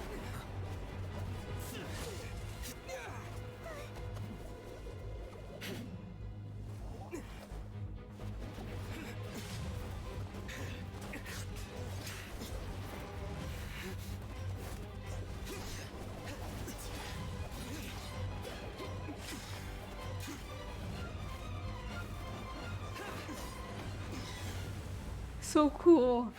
He's so cool. Sino. That's Sino. Why do they keep pronouncing the names like Unless that? my memory fails me, we have barely spoken 2 words to each other before now at the Academia. Would you care to enlighten me as to when and how I invited the General Mahamatra's wrath? He's just standing there. Oh, Hatham. Do not think you can escape my judgment, just because you managed to escape my attack. He's so cool. Judgment? So that's how you'd characterize your actions here, is it? Or would elimination perhaps be a more accurate description? The girls are fighting. Had I used my full strength, not even this traveler would have been able to stop me. Though styled like an assassination, I sought only to ensure that my target would be unable to flee or resist. Standard practice for the Matra, as well you know. Seemed to me more like your own personal touch. Guys, come on, I'm right here. Who is that, Alhaitham? Did you call him General Mahamatra? Yes. General Mahamatra Sino, head of all the Matra at the Academia. He's a formidable hunter, and the ultimate nightmare for any who have committed academic crimes. Academic crimes? You seem to have placed a lot of trust in Alhaitham, to the point of blocking an attack. I just love the term academic crimes. It's like, it's not a war crime, it's an academic crime. If I were you, I'd never choose to side with him. I wouldn't believe a single word that comes out of his mouth. Oh, man. I have been pursuing this scribe for a long time. I urge you, stand back and do not seek to defend him any longer. Otherwise, there will be consequences. I don't trust him as much as you seem to think, but that doesn't mean I'm going to stand by and do nothing. Has Alhaitham done something wrong? Paimon doesn't think he's as bad as you've made him out to be.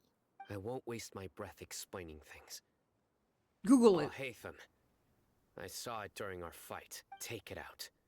The divine knowledge capsule you're hiding on your person. Unless you want me to retrieve it for myself. Very perceptive of you. Nothing escapes Amatra's senses. Wait, the divine knowledge capsule? Didn't it fall into the Matra's hands in Port Ormuz? No, he stole it.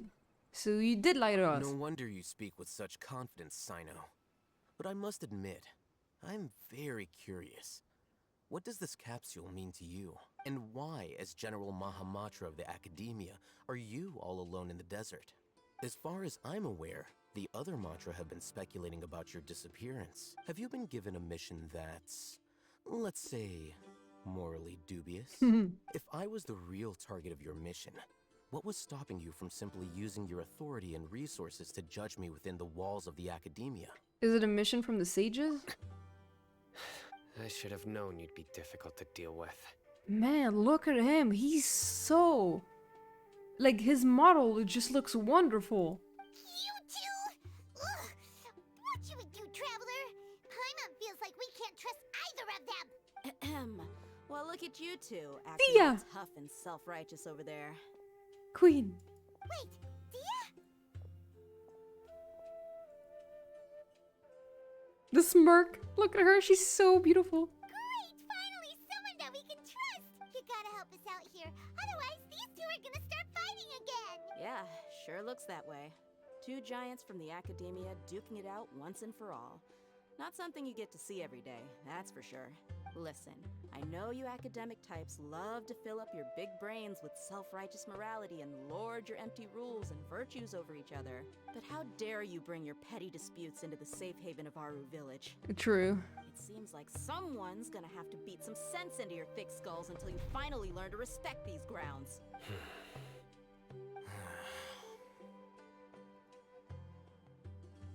Neither of them can afford to be distracted by Dia. They're still looking for an opportunity to attack. Hey, did either of you hear a word I just said? No. Wind. Whoosh. Cool dialogue, Wind. Whoa, what's going on? The wind's so strong. Is this a sandstorm? Paimon's gonna get blown away. Get on the ground. Another sandstorm? What's up with these recently? Oscar winning line from Wind there. Yeah. Hey! All of you, over here, quickly! Kandake. Take cover. I swear to God, man, I don't care how they pronounce the names in this game. I'm gonna keep pronouncing the way I've heard they're supposed to be pronounced. Someone's calling for us! Oh, this wind is too strong! Let's get over there! Maybe... That sounded like Candace. Maybe I'm not pronouncing them the best way either because, you know, I'm not a native Arabic speaker, but I'm doing my best and I refuse to pronounce them. The game is telling me to pronounce them. Come on, you two. Jeez, are all of you academia folks such hard work? Move it! All right, stop yelling. They're so funny.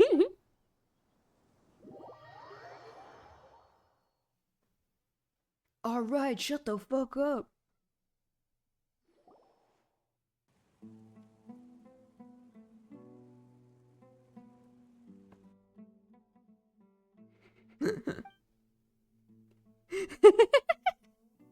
I sense some tension, just a little bit. Just a bit. Well, this is pretty awkward. Hey, wanna play sardines with three people who wanna tear each other limb from limb? Sure, why not? Sounds fun. The air is so thick and heavy. Paimon can hardly keep floating anymore. Get on the ground. My sincere apologies, everyone. This is the home of our village chief. I will have to ask you to make do with this small room until the sandstorm dies down. Okay, she's so beautiful. Please, let me introduce myself. I am Candace, protector of Aru Village. Our savior has come at last! Nice to meet you, Candace. The name's Paimon. Thank you so much for helping us. There's no need to thank me. It's only right to help each other when the weather gets rough. Wow, she's so gentle and caring. Are Unlike those guys over there. All right. Now that we're all better acquainted, we should return to the topic at hand. As a guardian charged with the responsibility to protect my fellow villagers from harm, I was observing your conflict from afar, even before the sandstorm started. And now that you have set foot within our village itself, it is all the more my responsibility to make absolutely sure that you pose no threat whatsoever to us. So please, have an honest and sincere conversation with one another, and put your hostile feelings to rest. If anyone dares to start anything again while they are under this roof, I will not hesitate to send them out for some quality time with the creatures of the sandstorm. Oh, on second thought, Paimon may have misjudged Candace's character. And that goes for you too, Miss Dia. Do I make myself clear? All right, we got it, Candace. That's what I like to hear. So, which of you will begin? I was supposed to be a mediator, but I might have gotten a little too involved just now. Anyway, one of those two should probably start talking. Wait, that was you trying to be a mediator? I have nothing to hide, so there's no shame in explaining myself. While Alhaitham wasn't wrong about the other Matra not knowing my whereabouts, it's not because I've been assigned a morally dubious mission. Rather, I've chosen to exile myself. Oh, what? Huh? Exile yourself?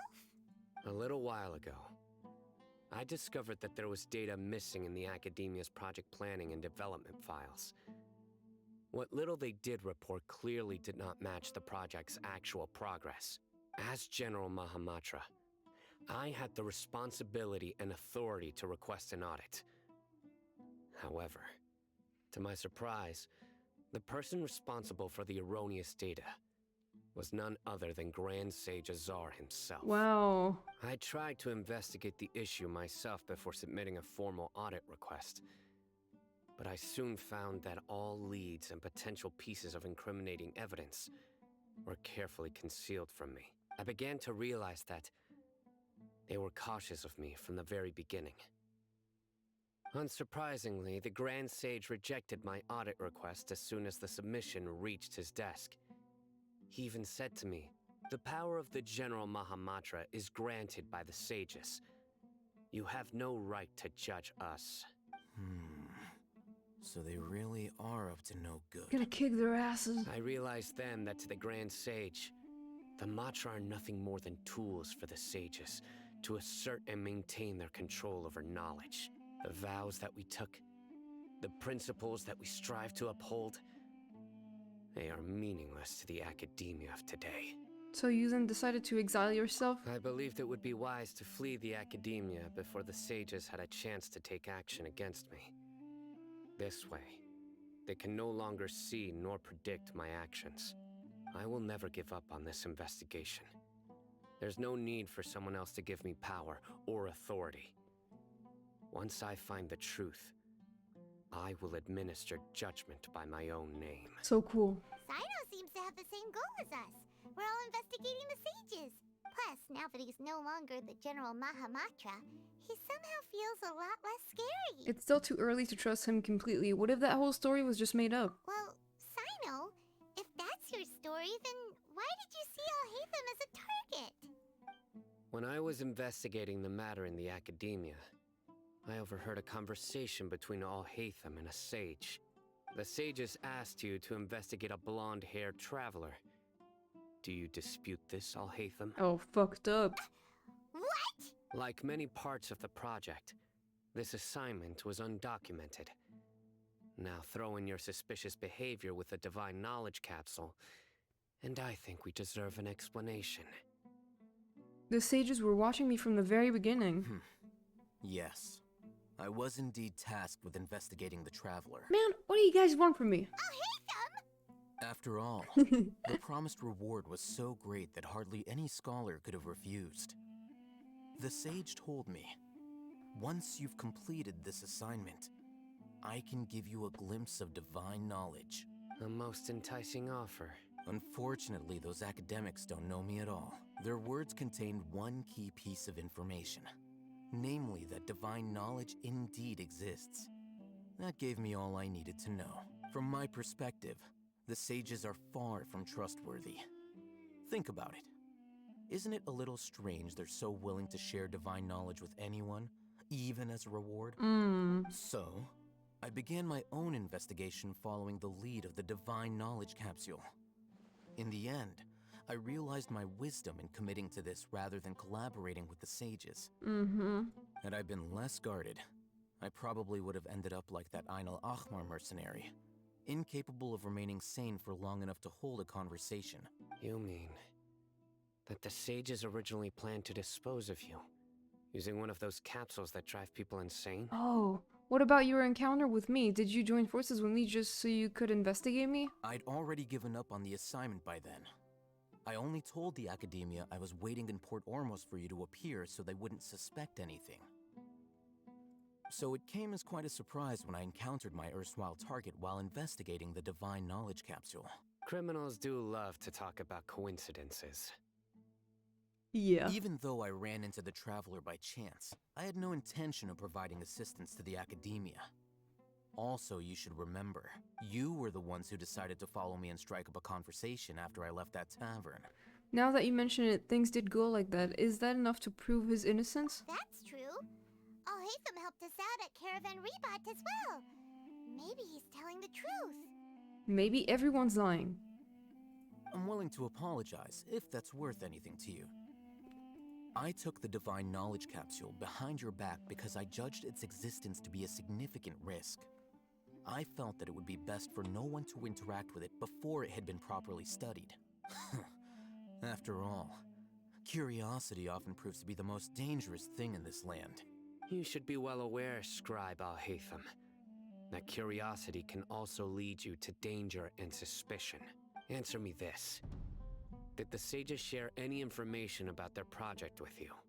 Have I not made myself clear? You and I are both distrusted by the Academia. Do you really think they would tell me anything? Fine. Although you haven't completely proven your innocence, I won't regard you as an enemy, for now. As you wish. Good. I'm glad to see you two clearing up your misunderstandings. And now you, Dia. I believe it's your turn. Man, I'm just sitting here. Oh, sorry. Whatever the boys were talking about must have been so boring that I spaced out. My situation is pretty straightforward. My employer, Dunyarzad of the Homayani family, is friends with the Traveler and is currently recovering from her illness at home. I had nothing going on, so I decided to return to Aru village for a visit.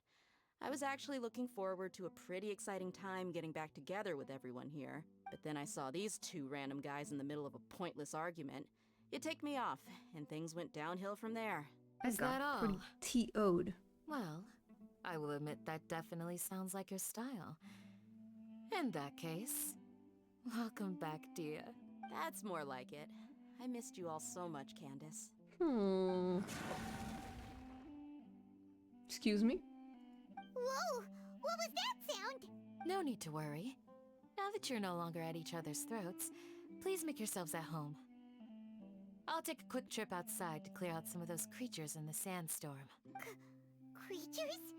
In the sandstorm? Creature. Are you sure you don't want some backup? Fighting in a sandstorm is not for the faint-hearted. Anyone without extensive training in these conditions is at a disadvantage.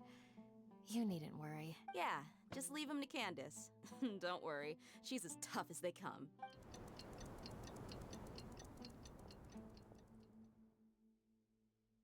The winds died down. That means the sandstorm's over, right? Candace still isn't back yet, though. Is she alright? Maybe we should go out and check on her. When you put it that way, even I'm starting to feel a little worried. All right, let's go. We've been here long enough, and the boys are as chatty as the floor.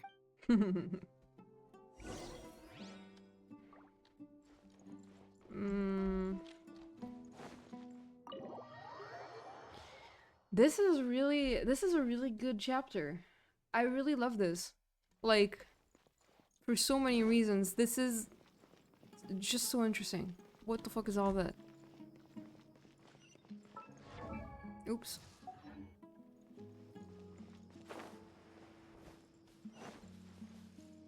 Oh wait, there's a waypoint. I should unlock this one at least, so I get back easily.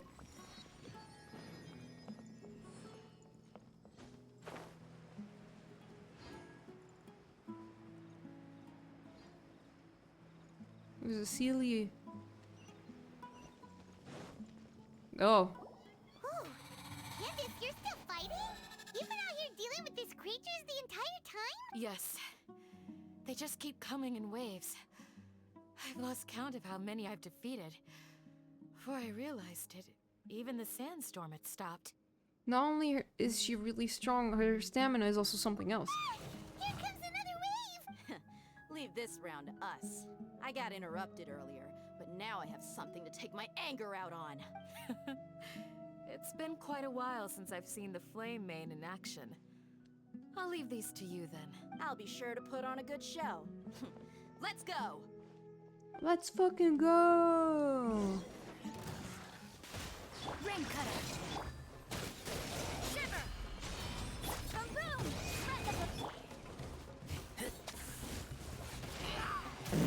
Boom. Very nice. Here comes another wave! When are they ever gonna let up?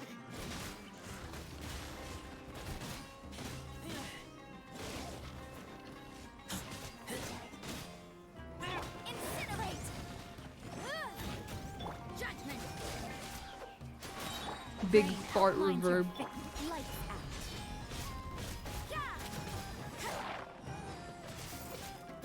Motion to compel. The creature stopped appearing. Was that the last of them? What we fought just now was probably the aftermath of the sandstorm. So we should be safe for the time being. Well fought, everyone. No injuries, I hope. Who are you? Huh? Who are you? Who the fuck are you? Ah, my apologies. I haven't had a chance to greet you yet.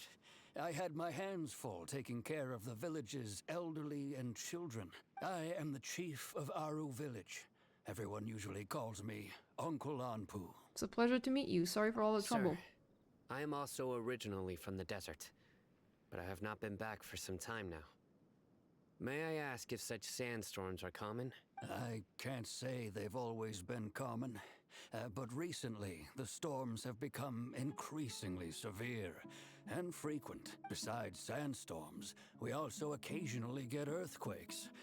According to an investigator who stayed in the village a while ago, these unusual natural phenomena are related to the withering of Irminsul. Damn. Another effect of Irminsul's withering. So, Irminsul's withering causes withering zones in the forest, and sandstorms and earthquakes here in the desert? Everything in the natural world is inextricably connected to Irminsul. These regional symptoms can indeed be a reflection of Irminsul's present state. Everyone in Aru village needs to take good care of themselves. Speaking of which, why haven't I seen a single village keeper since I got here? Village keeper? Who are they? Village guards like Candace? Does your curiosity know no bounds? Village Keeper is how Aru village refers to mad scholars exiled here by the academia. Most of them are scholars who lost their sanity after a period of training in the Avidia forest. The academia believes that their crazed mutterings may have a negative effect on the psyches of other scholars. So, they're forcibly exiled to the desert. Though if you ask me, it's all a boatload of nonsense. What the fuck? Hypatia was also nearly exiled to the desert. Alas, that's exactly what we've been trying to investigate. One by one, the village keepers have been mysteriously disappearing without a trace. Oh. But no one in the village has ever seen them leave. If you're planning to stay around the village for the next few days, I'd appreciate it if you could keep an eye out for them. I've had encounters with those people in the past. I'll see what I can do to help. The Matra are the ones responsible for their exile. Now that you're no longer with them, are you trying to alleviate your guilt and atone for your past sins? I'm fascinated by how you think. I want to study you in the lab. Mock me if you will, but if you are guilty, I will eliminate you, regardless of my position or identity. Oh, you're the former General Mahamatra. You must be an expert in these kinds of investigations. Thank you for your help. Is it because you're reminded of Hypatia? Oh, these poor scholars. First they lose their sanity, now this! We need to help get them back home, safe and sound. But, is it really a good idea to tag along with Sino? You seem like you really don't trust him. That's why this is a great opportunity to watch him. It'll be fine. Dia and the others are here too. I'll be grateful for the assistance. No doubt you will do a better job than some of my former subordinates. Let's start by finding a spot to share what we know so far. Let's go get McDonald's. What the hell is all this? I'm not doing this now.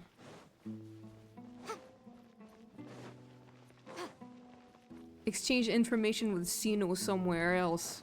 Oh, I thought it just said somewhere. Just go somewhere. Although I've sent myself into exile, I'm still doing essentially the same things as before. Do you still have any questions for me before we start our investigation? Why do they refer to the Mad Scholars as village keepers? One of my former subordinates told me that this title has its origins in a strange incident. Really? The Academia has long exiled Mad Scholars to Aru Village. A mysterious phenomenon exists here. When Mad Scholars first arrive, they are as incoherent and deranged as before. But after spending some time here, they invariably begin to calm down. Initially, the people of Aru Village greatly resented having to take in the Mad Scholars. But a strange incident one night changed that. Aru Village was struck by the strongest earthquake in living memory. Seeing buildings on the verge of collapse all around him, the then chief of the village was preparing to take everyone to safety. Suddenly, he noticed a Mad Scholar crouching in a corner, caressing the ground with his hands. A soft, green light radiated from him, like a divine glow against the backdrop of night. Despite the powerful tremors that ripped through the ground that night, all the houses remained upright, almost as if they had grown roots reaching deep into the ground. In the end, not a single building collapsed, and no one was hurt. Okay. After that, the people of Aru Village treated the Mad Scholars with greater kindness, and began to refer to them as the Village Keepers. Okay. Hold on, give me just a second. Quick second.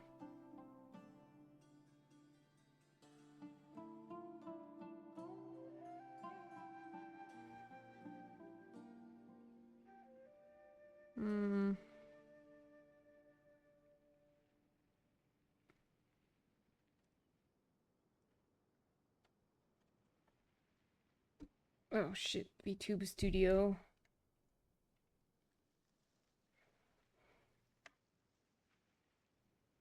I might have to recalibrate.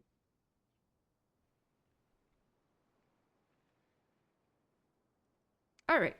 A soft green light? A Mad Scholar protecting Aru Village? What do you make of it, Traveler? It must have been Nahida's power, only she could be capable of it. Paimon thinks so too. Actually, Sino, do you know if any of the Mad Scholars continued to wear their Akasha terminals at Aru Village? In theory, they would continue wearing them so the Academia could still monitor their activities. With that said, the main Akasha system would no longer have any interaction with them. Oh, no wonder! Everything makes sense then! Add in the fact that they calmed down, it was probably Nahida who calmed them. If you are able to draw a conclusion from this one story alone, then it appears you possess much more information than I do. So, what do you make of the story? That Mad Scholar's power likely came from Lesser Lord Kusanali. She was actually the one who protected the village. Really? Lesser Lord Kusanali. What? You don't believe us? Lesser Lord Kusanali was definitely using the Akasha to give her power to the Mad Scholars! Source? Dude, just trust me. No, it's not so much that I don't believe you. I'm just struck by your reasoning. Lesser Lord Kusanali, the current Dendro Archon. Is she really active in Sumeru? The Academia has always placed far greater importance on the late Greater Lord Rukkhadevata. They've more or less ignored Lesser Lord Kusanali, and I've never had any reason to doubt their views. When is he gonna start saying some jokes? In addition, I've never heard any stories about Lesser Lord Kusanali and her deeds. To me, she might as well have been a god that never existed. Oh, damn, that's sad. No way! Nahida definitely exists! She's a... how should Paimon put it? She's a good Archon who's kind and wise. Even if she says weird stuff sometimes. She also saved me once not long ago. We saved Sumeru City together in a not so distant past. I've spent like many a month years ago. interrogating criminals, so I can easily tell when someone is lying. Good! Then you should know that we're telling the truth. That look in your eyes. I've never seen that from a liar. You two really must have met Lesser Lord Kusanali. How can this be? To think, our Archon has been amongst us this entire time. Alright, now it's our turn to put our skills to good use for this investigation. You betcha. But easier said than done, especially since we don't have any leads. Maybe we can start by knocking on some doors. Excuse me, are you here to help me find my grandpa? I guess. Huh? I guess that's what we're doing. By the sounds of it, a resident of this village. My name is Isak. You'll help me find my grandpa, right? I guess that's what we're doing. Is your grandpa a mad scholar? Hey, don't say that. Grandpa is just Grandpa. Why do you have to call him that? It's not like he's a bad person or anything. The person you're referring to is not a local, yet you are. Why do you call him Grandpa? Grandpa is just Grandpa. He's my family. I heard everything you said to the village chief. Please, you gotta take me with you. I want to find my grandpa. I swear I'll help. I won't be a nuisance. Ah, so you're the one who was eavesdropping on us around the village chief's house. I was planning to go out and take care of whoever it was, but I had a vague feeling that they didn't harbor any ill intent. Whoa. Oh, Hazen wasn't kidding about Matra having sharp senses. Sino, he's just a kid. All he wants is to find his grandpa. Let's find a way to help him. Sorry. I was only listening in because I wanted to know where Grandpa went. Honest. If you don't believe me, you can ask Miss Candace. Please help him, Sino. All right. Sino. Fuck. But first, let's confirm the facts with Candace. God. I'm trying my best here.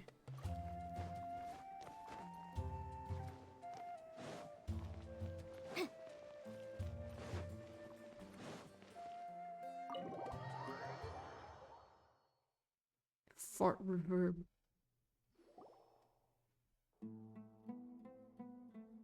Sino is super vigilant. Is this what all the Matra are like? Nice. I love how he said it and coming right up. Thanks. Ah, you're back already. We just wanted to confirm something with you. Do you know a boy by the name of Isak? I had a feeling he'd go looking for you. Huh? You knew this would happen? Yes. Although he tried his best to stay hidden, I still noticed him eavesdropping outside the window. He really wants to get his grandfather back. Isak's parents were both Aramite mercenaries who rarely returned to the village after finding employment in the city. He was raised by his grandfather. Unfortunately, it was only a few years before his grandpa passed away.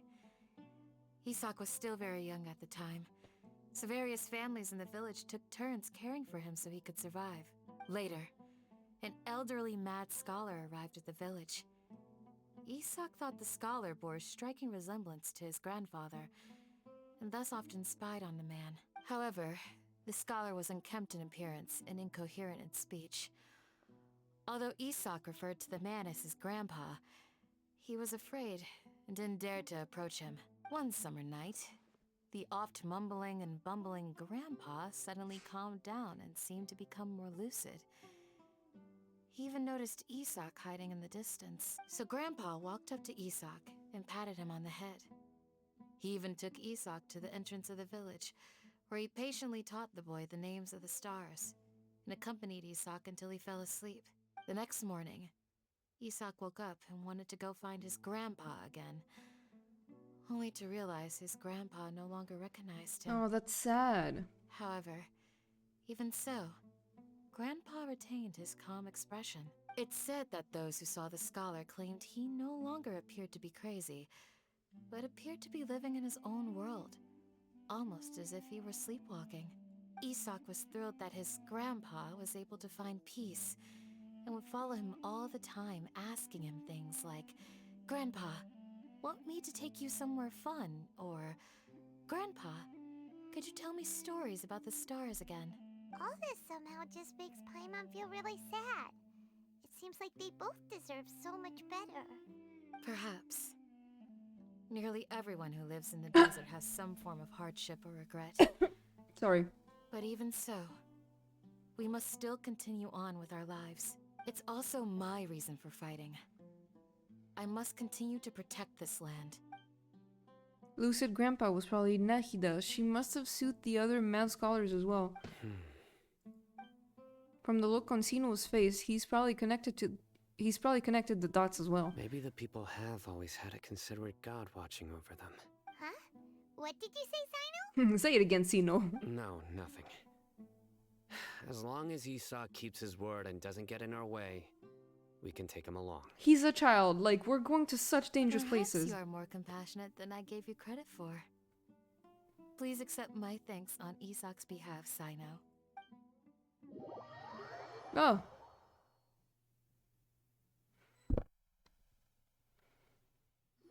Hey, Isak! Oh, it's you guys! We've cleared everything up! Let's go find your grandpa! Really? Wow! Thank you so much! Your grandpa will be found safe and sound. All right. Let's ask the local residents some questions first. Oh, I finished the first act. Interesting.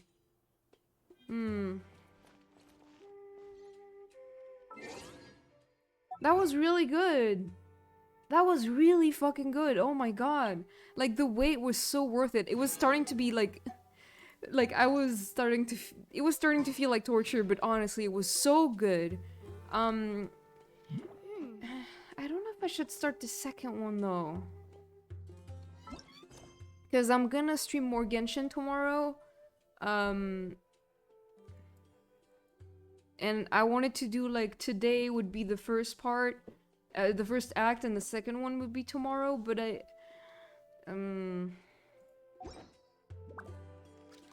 let's see.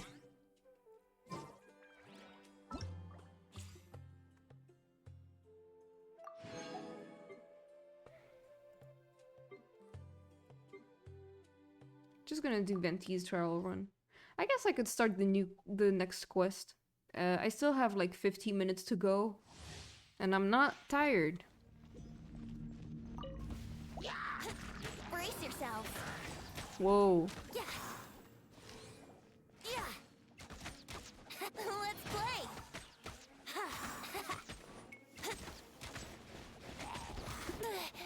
Here we go. Yeah. Time for takeoff.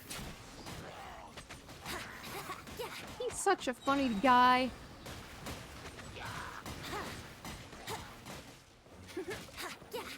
Yeah, I think I'm gonna keep going after that, because I don't know how long the second quest is, Think you can get away? and I would really like to finish the whole thing before I leave for my parents' house on Friday. So in case the second one is like super long, you know, Brace yourself. at least I get it started a little bit today. How rude. Yeah. Time for takeoff. Yahoo! Yahoo!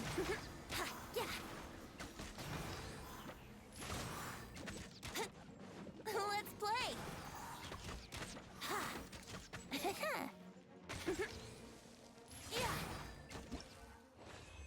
Cool. got 20 primos. Primo germs.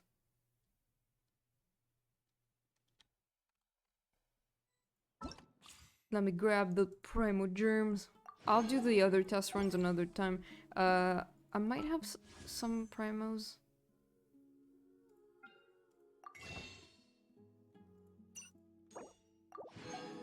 Alright, I guess I'm gonna keep going for now. We'll see how that goes. Excuse me, did you happen to see where the missing scholars went? You mean the village keepers? Oh, let me think. When I was eating dinner the other day, I saw one of them by the side of the road, muttering away and eating mushrooms and tree roots. They shouldn't go around eating that kind of stuff. Hey man, don't judge. Okay. Did you notice anything else? Anything else? No, I think that's all I have to tell you. Sorry. Bye. Mm-hmm.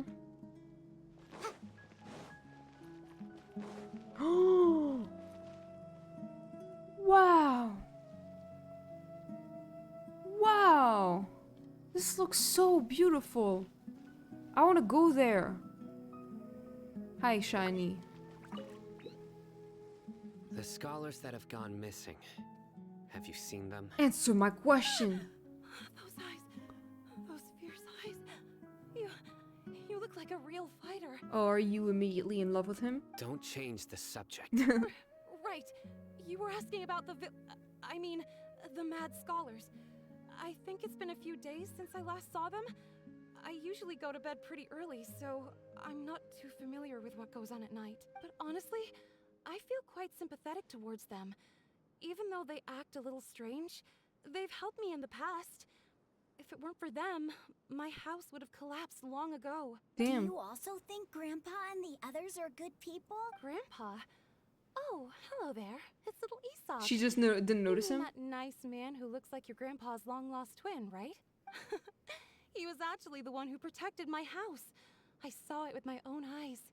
He happened to be staying near my house that day and was doing something with his hands on the ground. It still feels pretty surreal now that I think back on it. Did someone teach them how to do that? Well, whatever the case, I'll always be thankful to him and whoever taught him to look out for others.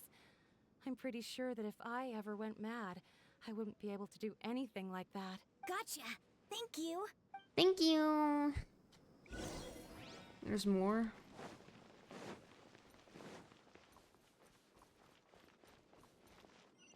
Stay safe. Don't get hurt. This is a really cool place. Beautiful.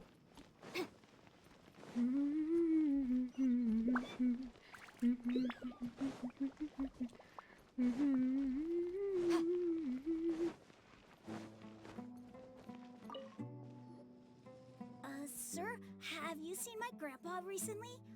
You know, the one who likes to sit and space out near the village entrance. Oh, well, if it isn't Isak. Oh, your grandpa, huh? It's been a while. The last time I saw him, he was spacing out by the road as usual.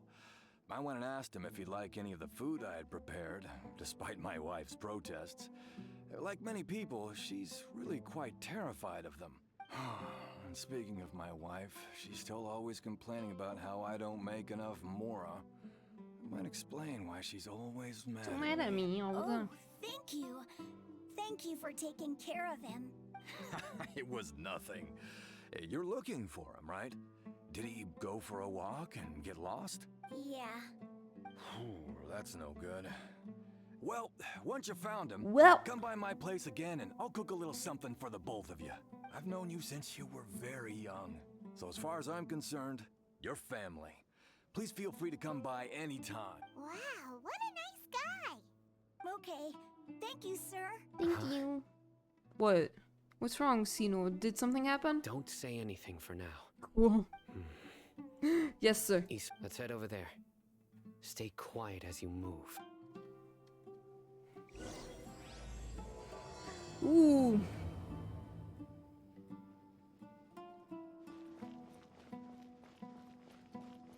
Follow Sino?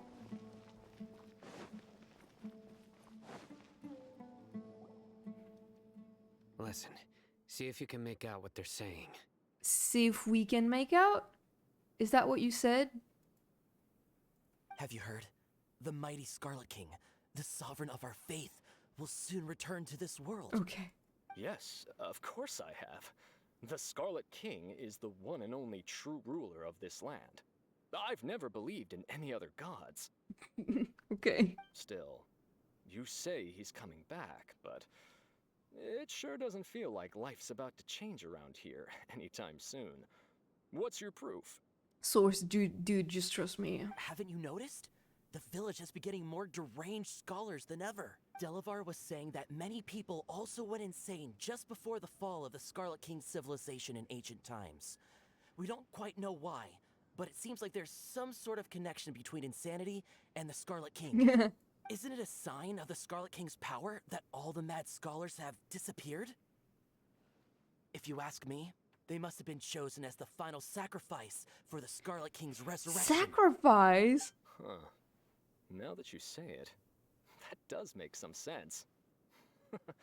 Does this mean our lives are finally going to take a turn for the better? Exactly. Those city folks will get what's coming to them. Now, repeat everything you've just said from the very beginning. Huh? I didn't hear any of it. Who are you? Where did you come from? My patience is running thin. You heard what I asked. Oh, so cool. Look at him. Look at him. Yeah, bro, this guy's Bro. something else. Just look at his eyes. One wrong move, and he's gonna flay us alive. Let's not get on his bad side, okay? I am no match for this guy. Oh, okay, good sir.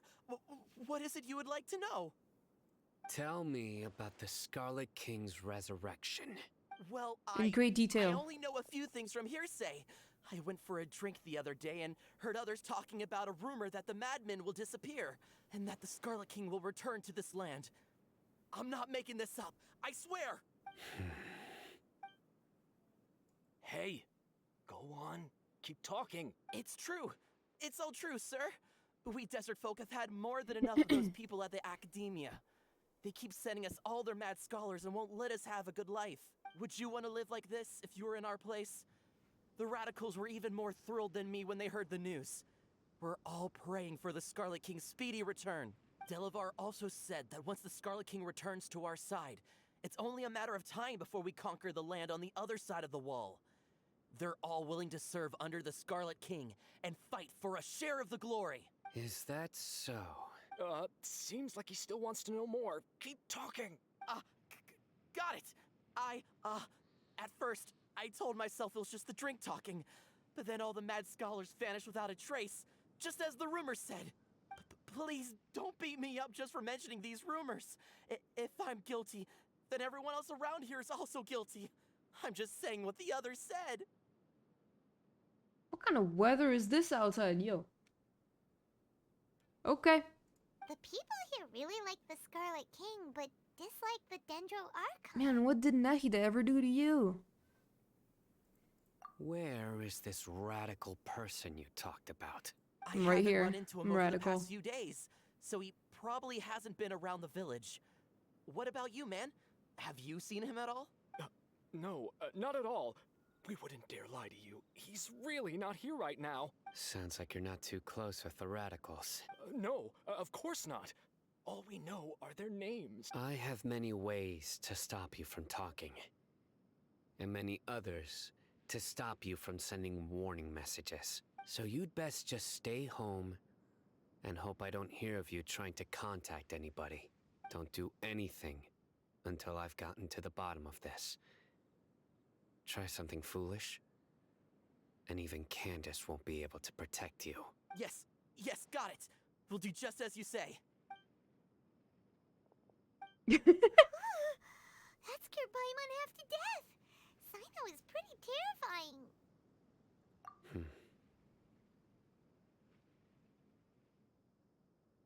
He didn't try to reassure us at all. It's like he's used to hearing that. Oh, Paimon bets lots of people have told him that before. I heard that. He's right here. It's part of being a Matra. The rumor we heard just now seems like a strong lead. But we need to check a few more places. Maybe we could check the scholars' homes. Maybe we'll find something there. Very well. I'm here. Where's your grandpa's house? Well, I can take you there. Just follow me. Thanks. Thanks. Right. Following a child. It's always great in video games. They walk really fast.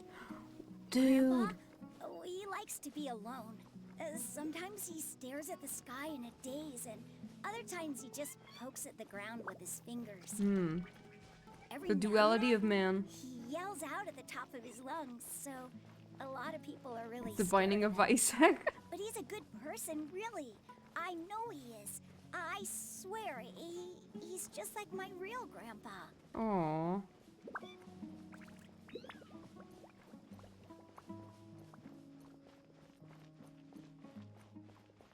He lives a little far away. Are we still in the village? Well, this is where Grandpa usually stays. Oh, okay, they don't even have a house? There sure isn't much here. What's that smell? Sino, did you catch a faint whiff of incense? No. No. Incense? Please don't say it's the same one as before. Is the one that makes you high as balls. But are you okay? Are you getting dizzy or need to lie down? There's a scent that you can sense, but I can't. A certain traveler here once passed out from that smell.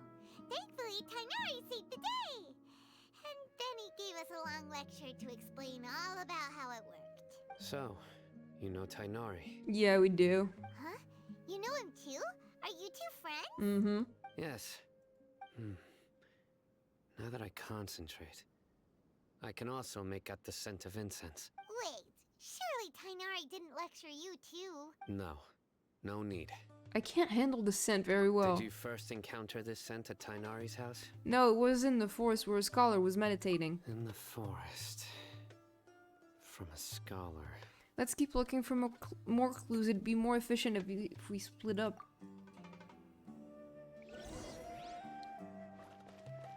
Look for clues nearby. Observe footprints. Ooh, there's footprints. Or at least rather clear. Mushroom in the desert. Oh, I'm not in the right place. I thought we were separating. See, no.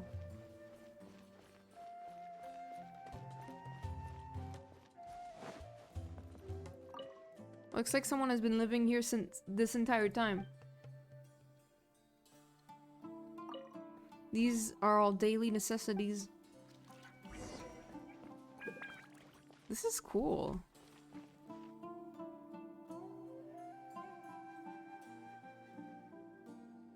What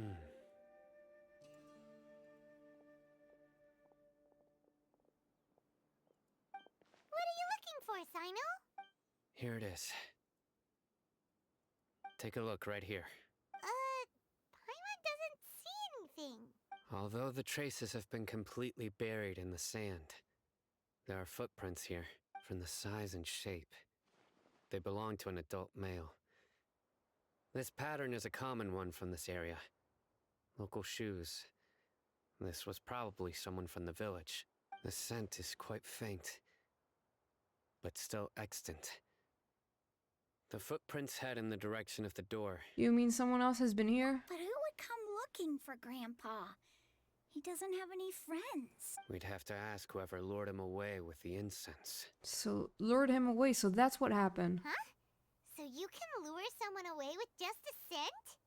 You get lured away by food all the time. Hey, what's wrong with liking good food? Everyone's got something they love in life. Exactly. Most scholars are fond of incense, since the smell supposedly helps them clear their minds and discover new knowledge. Even deep within the clutches of madness, they still yearn for their knowledge-seeking days, and will follow the scent whenever it presents itself. No, Grandpa. So someone's taking advantage of their weakness? Huh. Still, Why would anyone want to abduct all the scholars? Is it to resurrect King Deshret? Are the rumors really true? That's the only lead we have so far. The disappearance of all the mad scholars have something to do with the radicals? It's highly likely. Please, you have to save my grandpa. Grandpa's never done anything wrong. Please help him. Sounds like we'd better help get him back. Don't you worry, Isak. We won't let whoever took him get away with it. Let's head to Aru Village and inform Candace and the others about what we learned here. After that, we'll set off to find the scholars.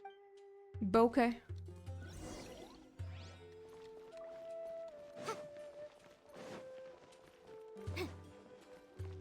Whoa, suddenly it is daytime.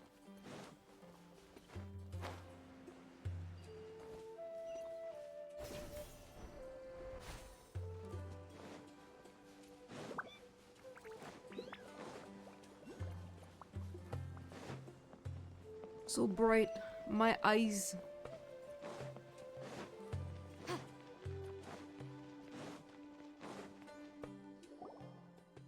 Right. The darker fabric definitely looks a lot better. That'd be my choice too. We're back, Candace! We've got a lot to tell you. Ah, welcome back. Sounds like everyone's friends already. Oh, Dia's here too! You bet. So, everything goes smoothly? Reasonably. Alhaitham didn't go with you? We haven't seen him at all. Huh. I saw him around the village entrance earlier and figured he was investigating with you. I guess he must have gone off on his own. Did you find out anything useful? I see. Whoa. So someone used a kind of incense to lead the exiled scholars away from the village. Every time she makes an S sound, it feels like a knife in my ear.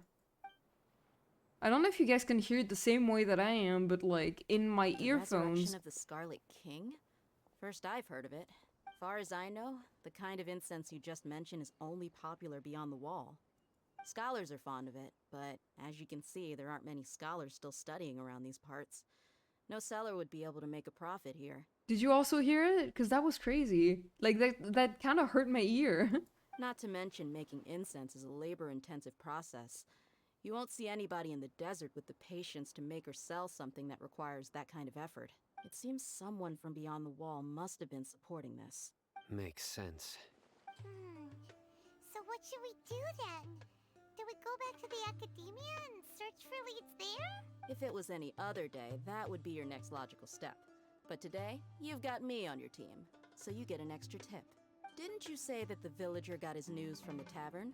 Well, I also like to drink at the tavern, so I know a thing or two about these radicals he mentioned.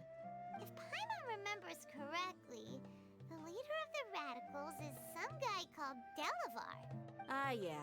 Delavar, the scar-riddled bandit, Engur, the wide-eyed butcher, and Jabari, the duck-tailed bearded crook. The whole lot of them are known around Wait, these Jabari parts. was the guy we talked to earlier. Feels like I've heard these names somewhere before. These guys have one thing in common, and that's being broke. Cool. The rougher life gets, the more they want to believe in the Scarlet King. Way they see it, the Scarlet King's resurrection is their only chance at overthrowing the Academia. Throwing all of Sumeru into chaos is the only way to change the way of life here in the desert. Anyway, that's my guess why they've chosen to become radicals. Tia! You're amazing! You really know this place inside and out! But Dia,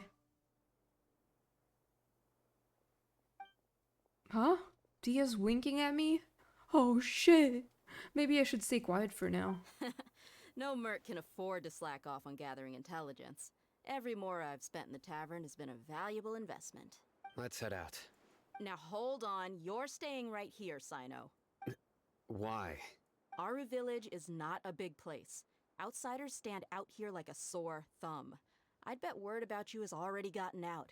The desert is unforgiving, so the way of life here is also a lot tougher than on the outside of the wall. You survive on making connections out here. Compared to you, mercs like me are just third-rate amateurs. I've got no actual fighting skills to speak of. But that also makes it a whole lot easier for me to gain the locals' trust. What the fuck? I need to go around and ask some questions, but it'll be difficult if you're with me. Fine. Good. Then we've got a plan. The Traveler and Paimon will go to Caravan Rebot with me, and we'll try our best to figure out where the mad scholars have been taken. Sino, you'll have to stay in the village and continue investigating on your own. Alright, sounds like a plan. Alright. This guy heard everything. She looks like she knows that we were being listened to.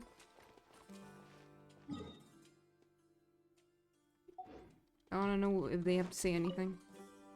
Sino, please don't take offense. I'm sure Dia just wants to help everyone solve their problem as quickly as possible. That's why she can be so straightforward at times. I don't mind. Ah, I see. Well, from the way you were staring out into the distance, I thought you might have been mulling over Dia's words. No, I'm used to being treated that way. It's natural to fear strength. I take no objection to it.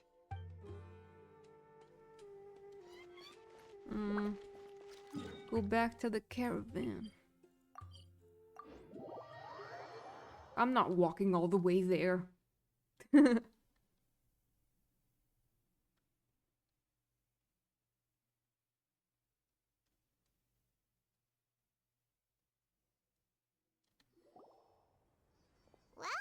here we are again. Mamma mia. Sounds like you're starting to get familiar with the area. Paimon's amazed every time we see the wall of Samiel. How can a wall this tall even exist? It's almost unreal. I know what you mean. I had the same question every time I walked this way when I was a kid. Also, why is this high wall here? And can a wall really block sandstorms? It was only after I grew up that I realized the wall of Samiel isn't just there to keep out the sandstorms. It serves a more important purpose, keeping out people like us. What the fuck? Sumeru is run by wise and mighty sages.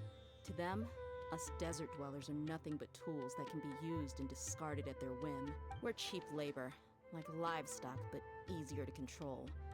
Nothing more. Oh, damn. Even if a child from the desert got the chance to obtain an Akasha terminal, almost all their requests for knowledge would be denied. The academia believes we're underserving. I hate the academia now. Geniuses like Sataria are 1 in a million. The other children never get a single chance to try and rewrite their fate. Even though the academia knows very well that we're humans, just as they are. That's terrible. I would tear down this wall with my own hands if I could. Can we blow it up?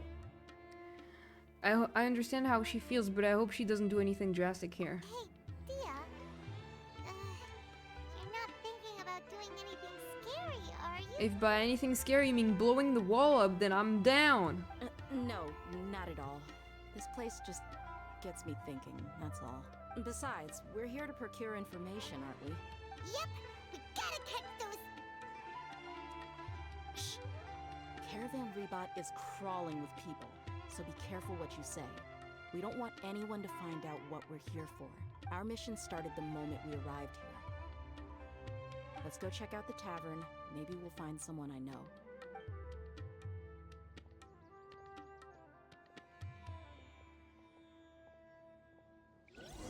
Okay. Ask Dia's acquaintances for clues. Just our luck. None of them are here today. You mean, you don't see anyone you know? Dia, is that you? What a coincidence. You here for a drink too? Fuck yeah. Zaki. Finally, a friendly face. Oh, and who do you have with you here? Guests from another land? Hello, nice to meet you. Hello, hello. I'm Zaki. Dia's, how would you put it? Drinking buddy? We've had drinks together a few times. You could say we go back a ways. Anyway, as far as my friends here, they aren't too shabby, are they? You rarely see any Outlanders so friendly and respectful. Dia's nowadays. nuts. Nice. Absolutely. Much better than those people on the other side of the wall. So, Dia, are you looking for someone? Yeah. Have you seen Enger, Delavar, or Jabari recently? Of course I have. Matter of fact, we were all here drinking together just a few days ago. I've got a spice trading deal from another nation. I thought maybe Delavar and his friends might be interested. Know where I could find him? Ah, how thoughtful of you.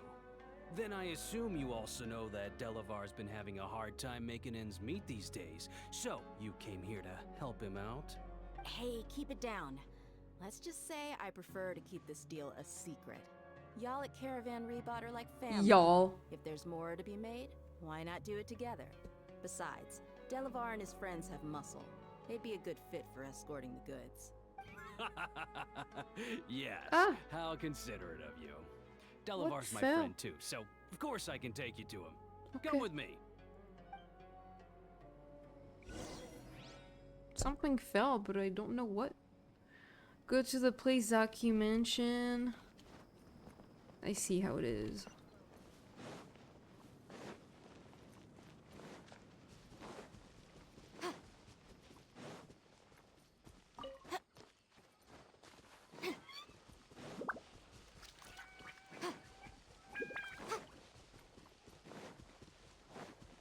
Mm-hmm.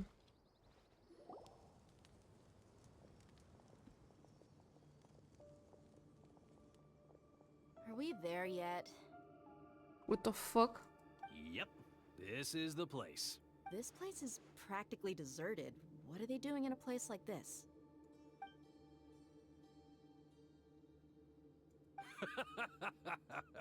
Why don't you take a guess?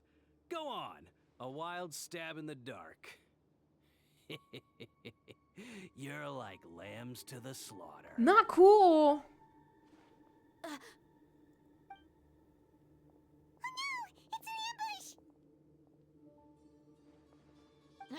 What's this all about, Zaki? Come on, Dia.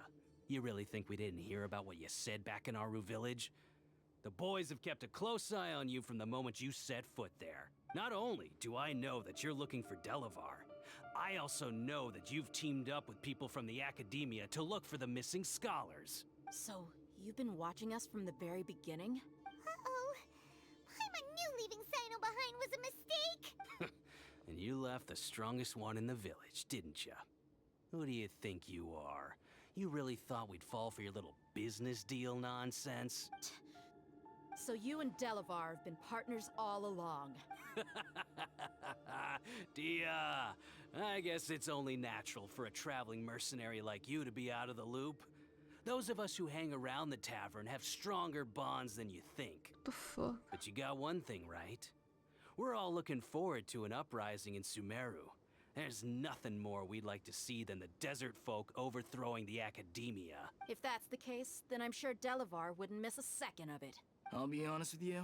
If it weren't for what you said in the village, your little monologue about the Wall of Samiel would have convinced me that you're one of us. Delavar. And Engar, you're here too, huh? Long time no see, Miss Mercenary. You should have known the traitors are what us followers of the Scarlet King despise the most. Dia, I thought that you, a fellow desert dweller, would understand that the Scarlet King is greater than the Dendro Archon. Little did I know, you don't deserve to join us. Yeah, gee, what a missed opportunity. Adopting radical views and kidnapping innocent scholars, all because of some baseless rumors. Anything else I'm missing out on? See? There you have it. Mercenaries are just a bunch of faithless scum with only one thing on their minds. Mora. Pathetic. You're all like a pack of street rats. Damn. You're not wrong. Mercenaries are driven by Mora, and my faith lies with whoever's paying me. As long as there's a profit to be made, anyone can become my friend. Enough talking! Get him! You are gonna die. Just as I expected. Let's teach him a lesson, traveler. Like I'm 100 times stronger than you all combined. Following orders. You're gonna regret this, bitch.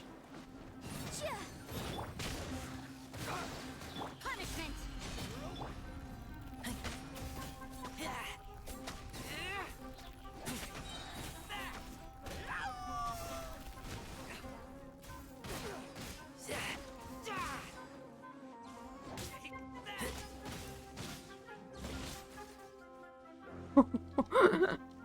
Hey.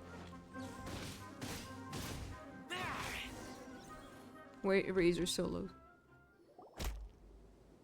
Impossible! Yeah, how could you? So, what do you think about your meticulous network now, Zaki? How did you say it? It's only natural for a traveling mercenary like me to be out of the loop. I'm guessing your informant told you that I'm just an incompetent merc with no real fighting skills, correct?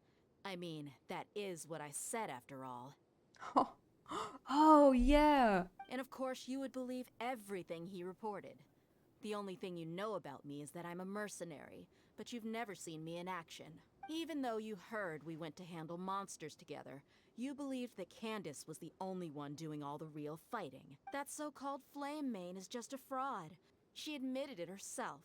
She just uses her connections to gain the trust of others. That's what you thought, right? You lied in the village because you figured that we'd have people watching you. Smart. And you were stupid enough to fall for it. I figured as much the first time we drank together. You all thought you were so smart. Pathetic. Pathetic. Pathetic.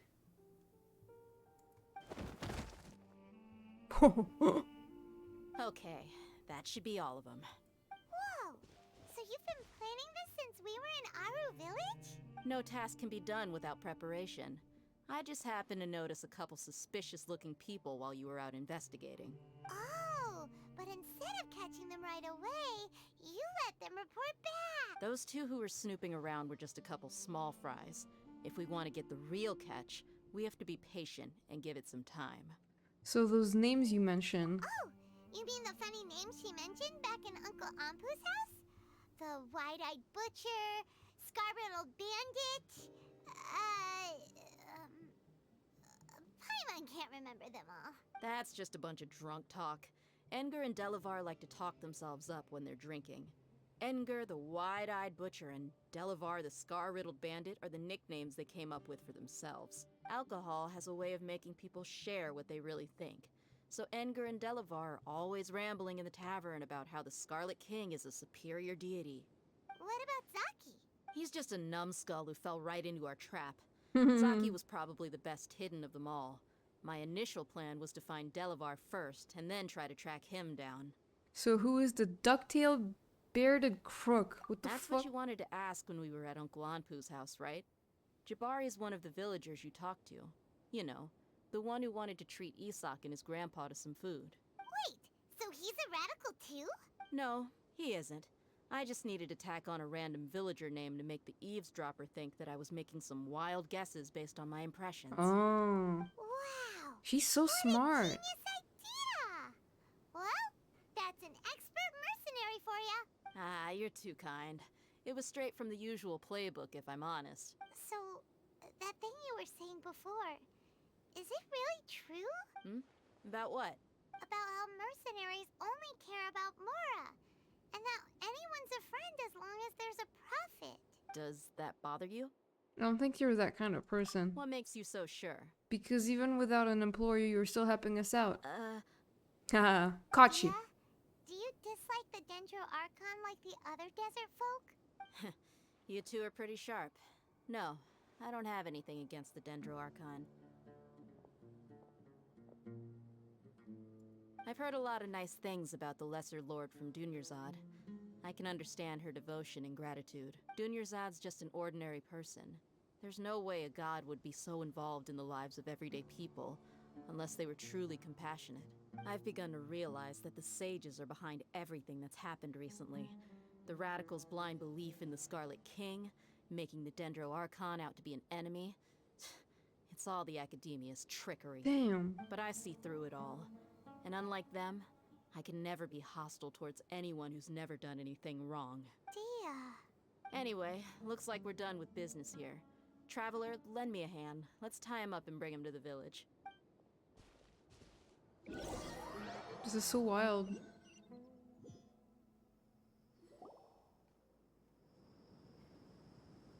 This should be all of them. I'll let you take it from here. All right. I'll be in touch. Until then, please stand by. Candace, do you need any help? Candace will be okay on her own. I trust her, so you can too.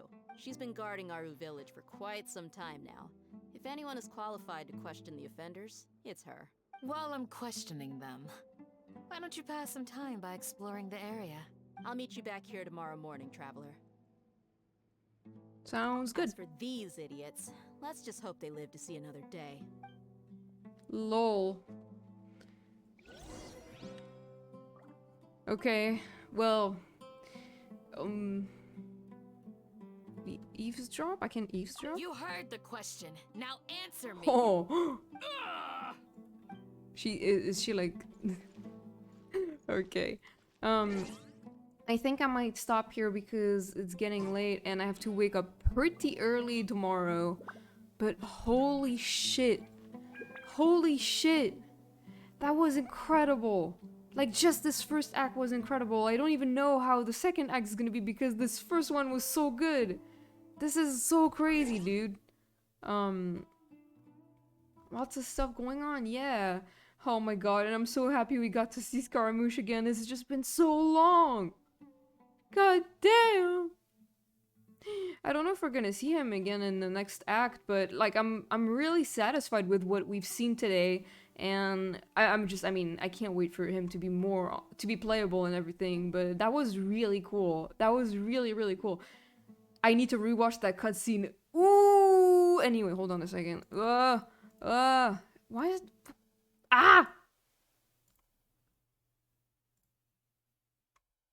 I have a Pepsi. Give me a second. I'm gonna drink my Pepsi. If I can... No. Can't... If I can... If... Okay. There we go. There we go.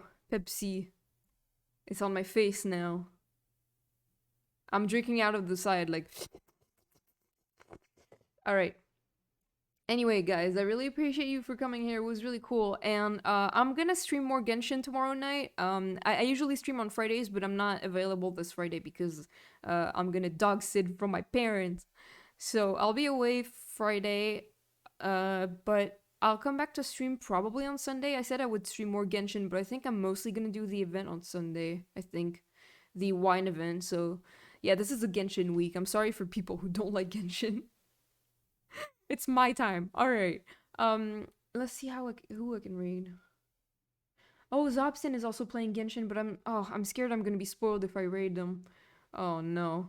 Damn. Well, I would love to raid Zobstan, but I don't want to like get spoiled. So let's see if there's anyone who's not playing Genshin.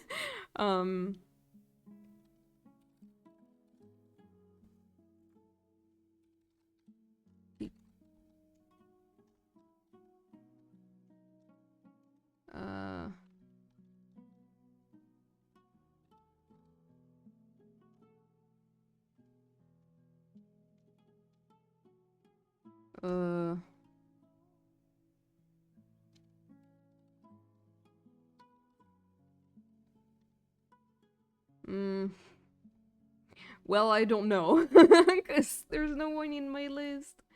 Hold on, let me get on Twitch real quick.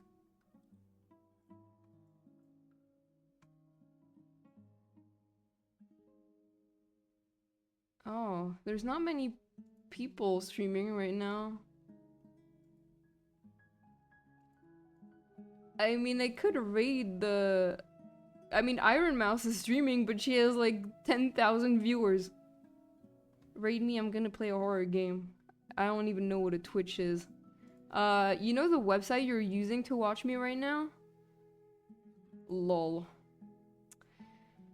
Man, I don't know. Oh, this person is playing Genshin Impact as well.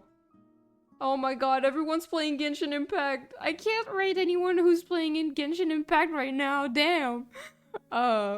No.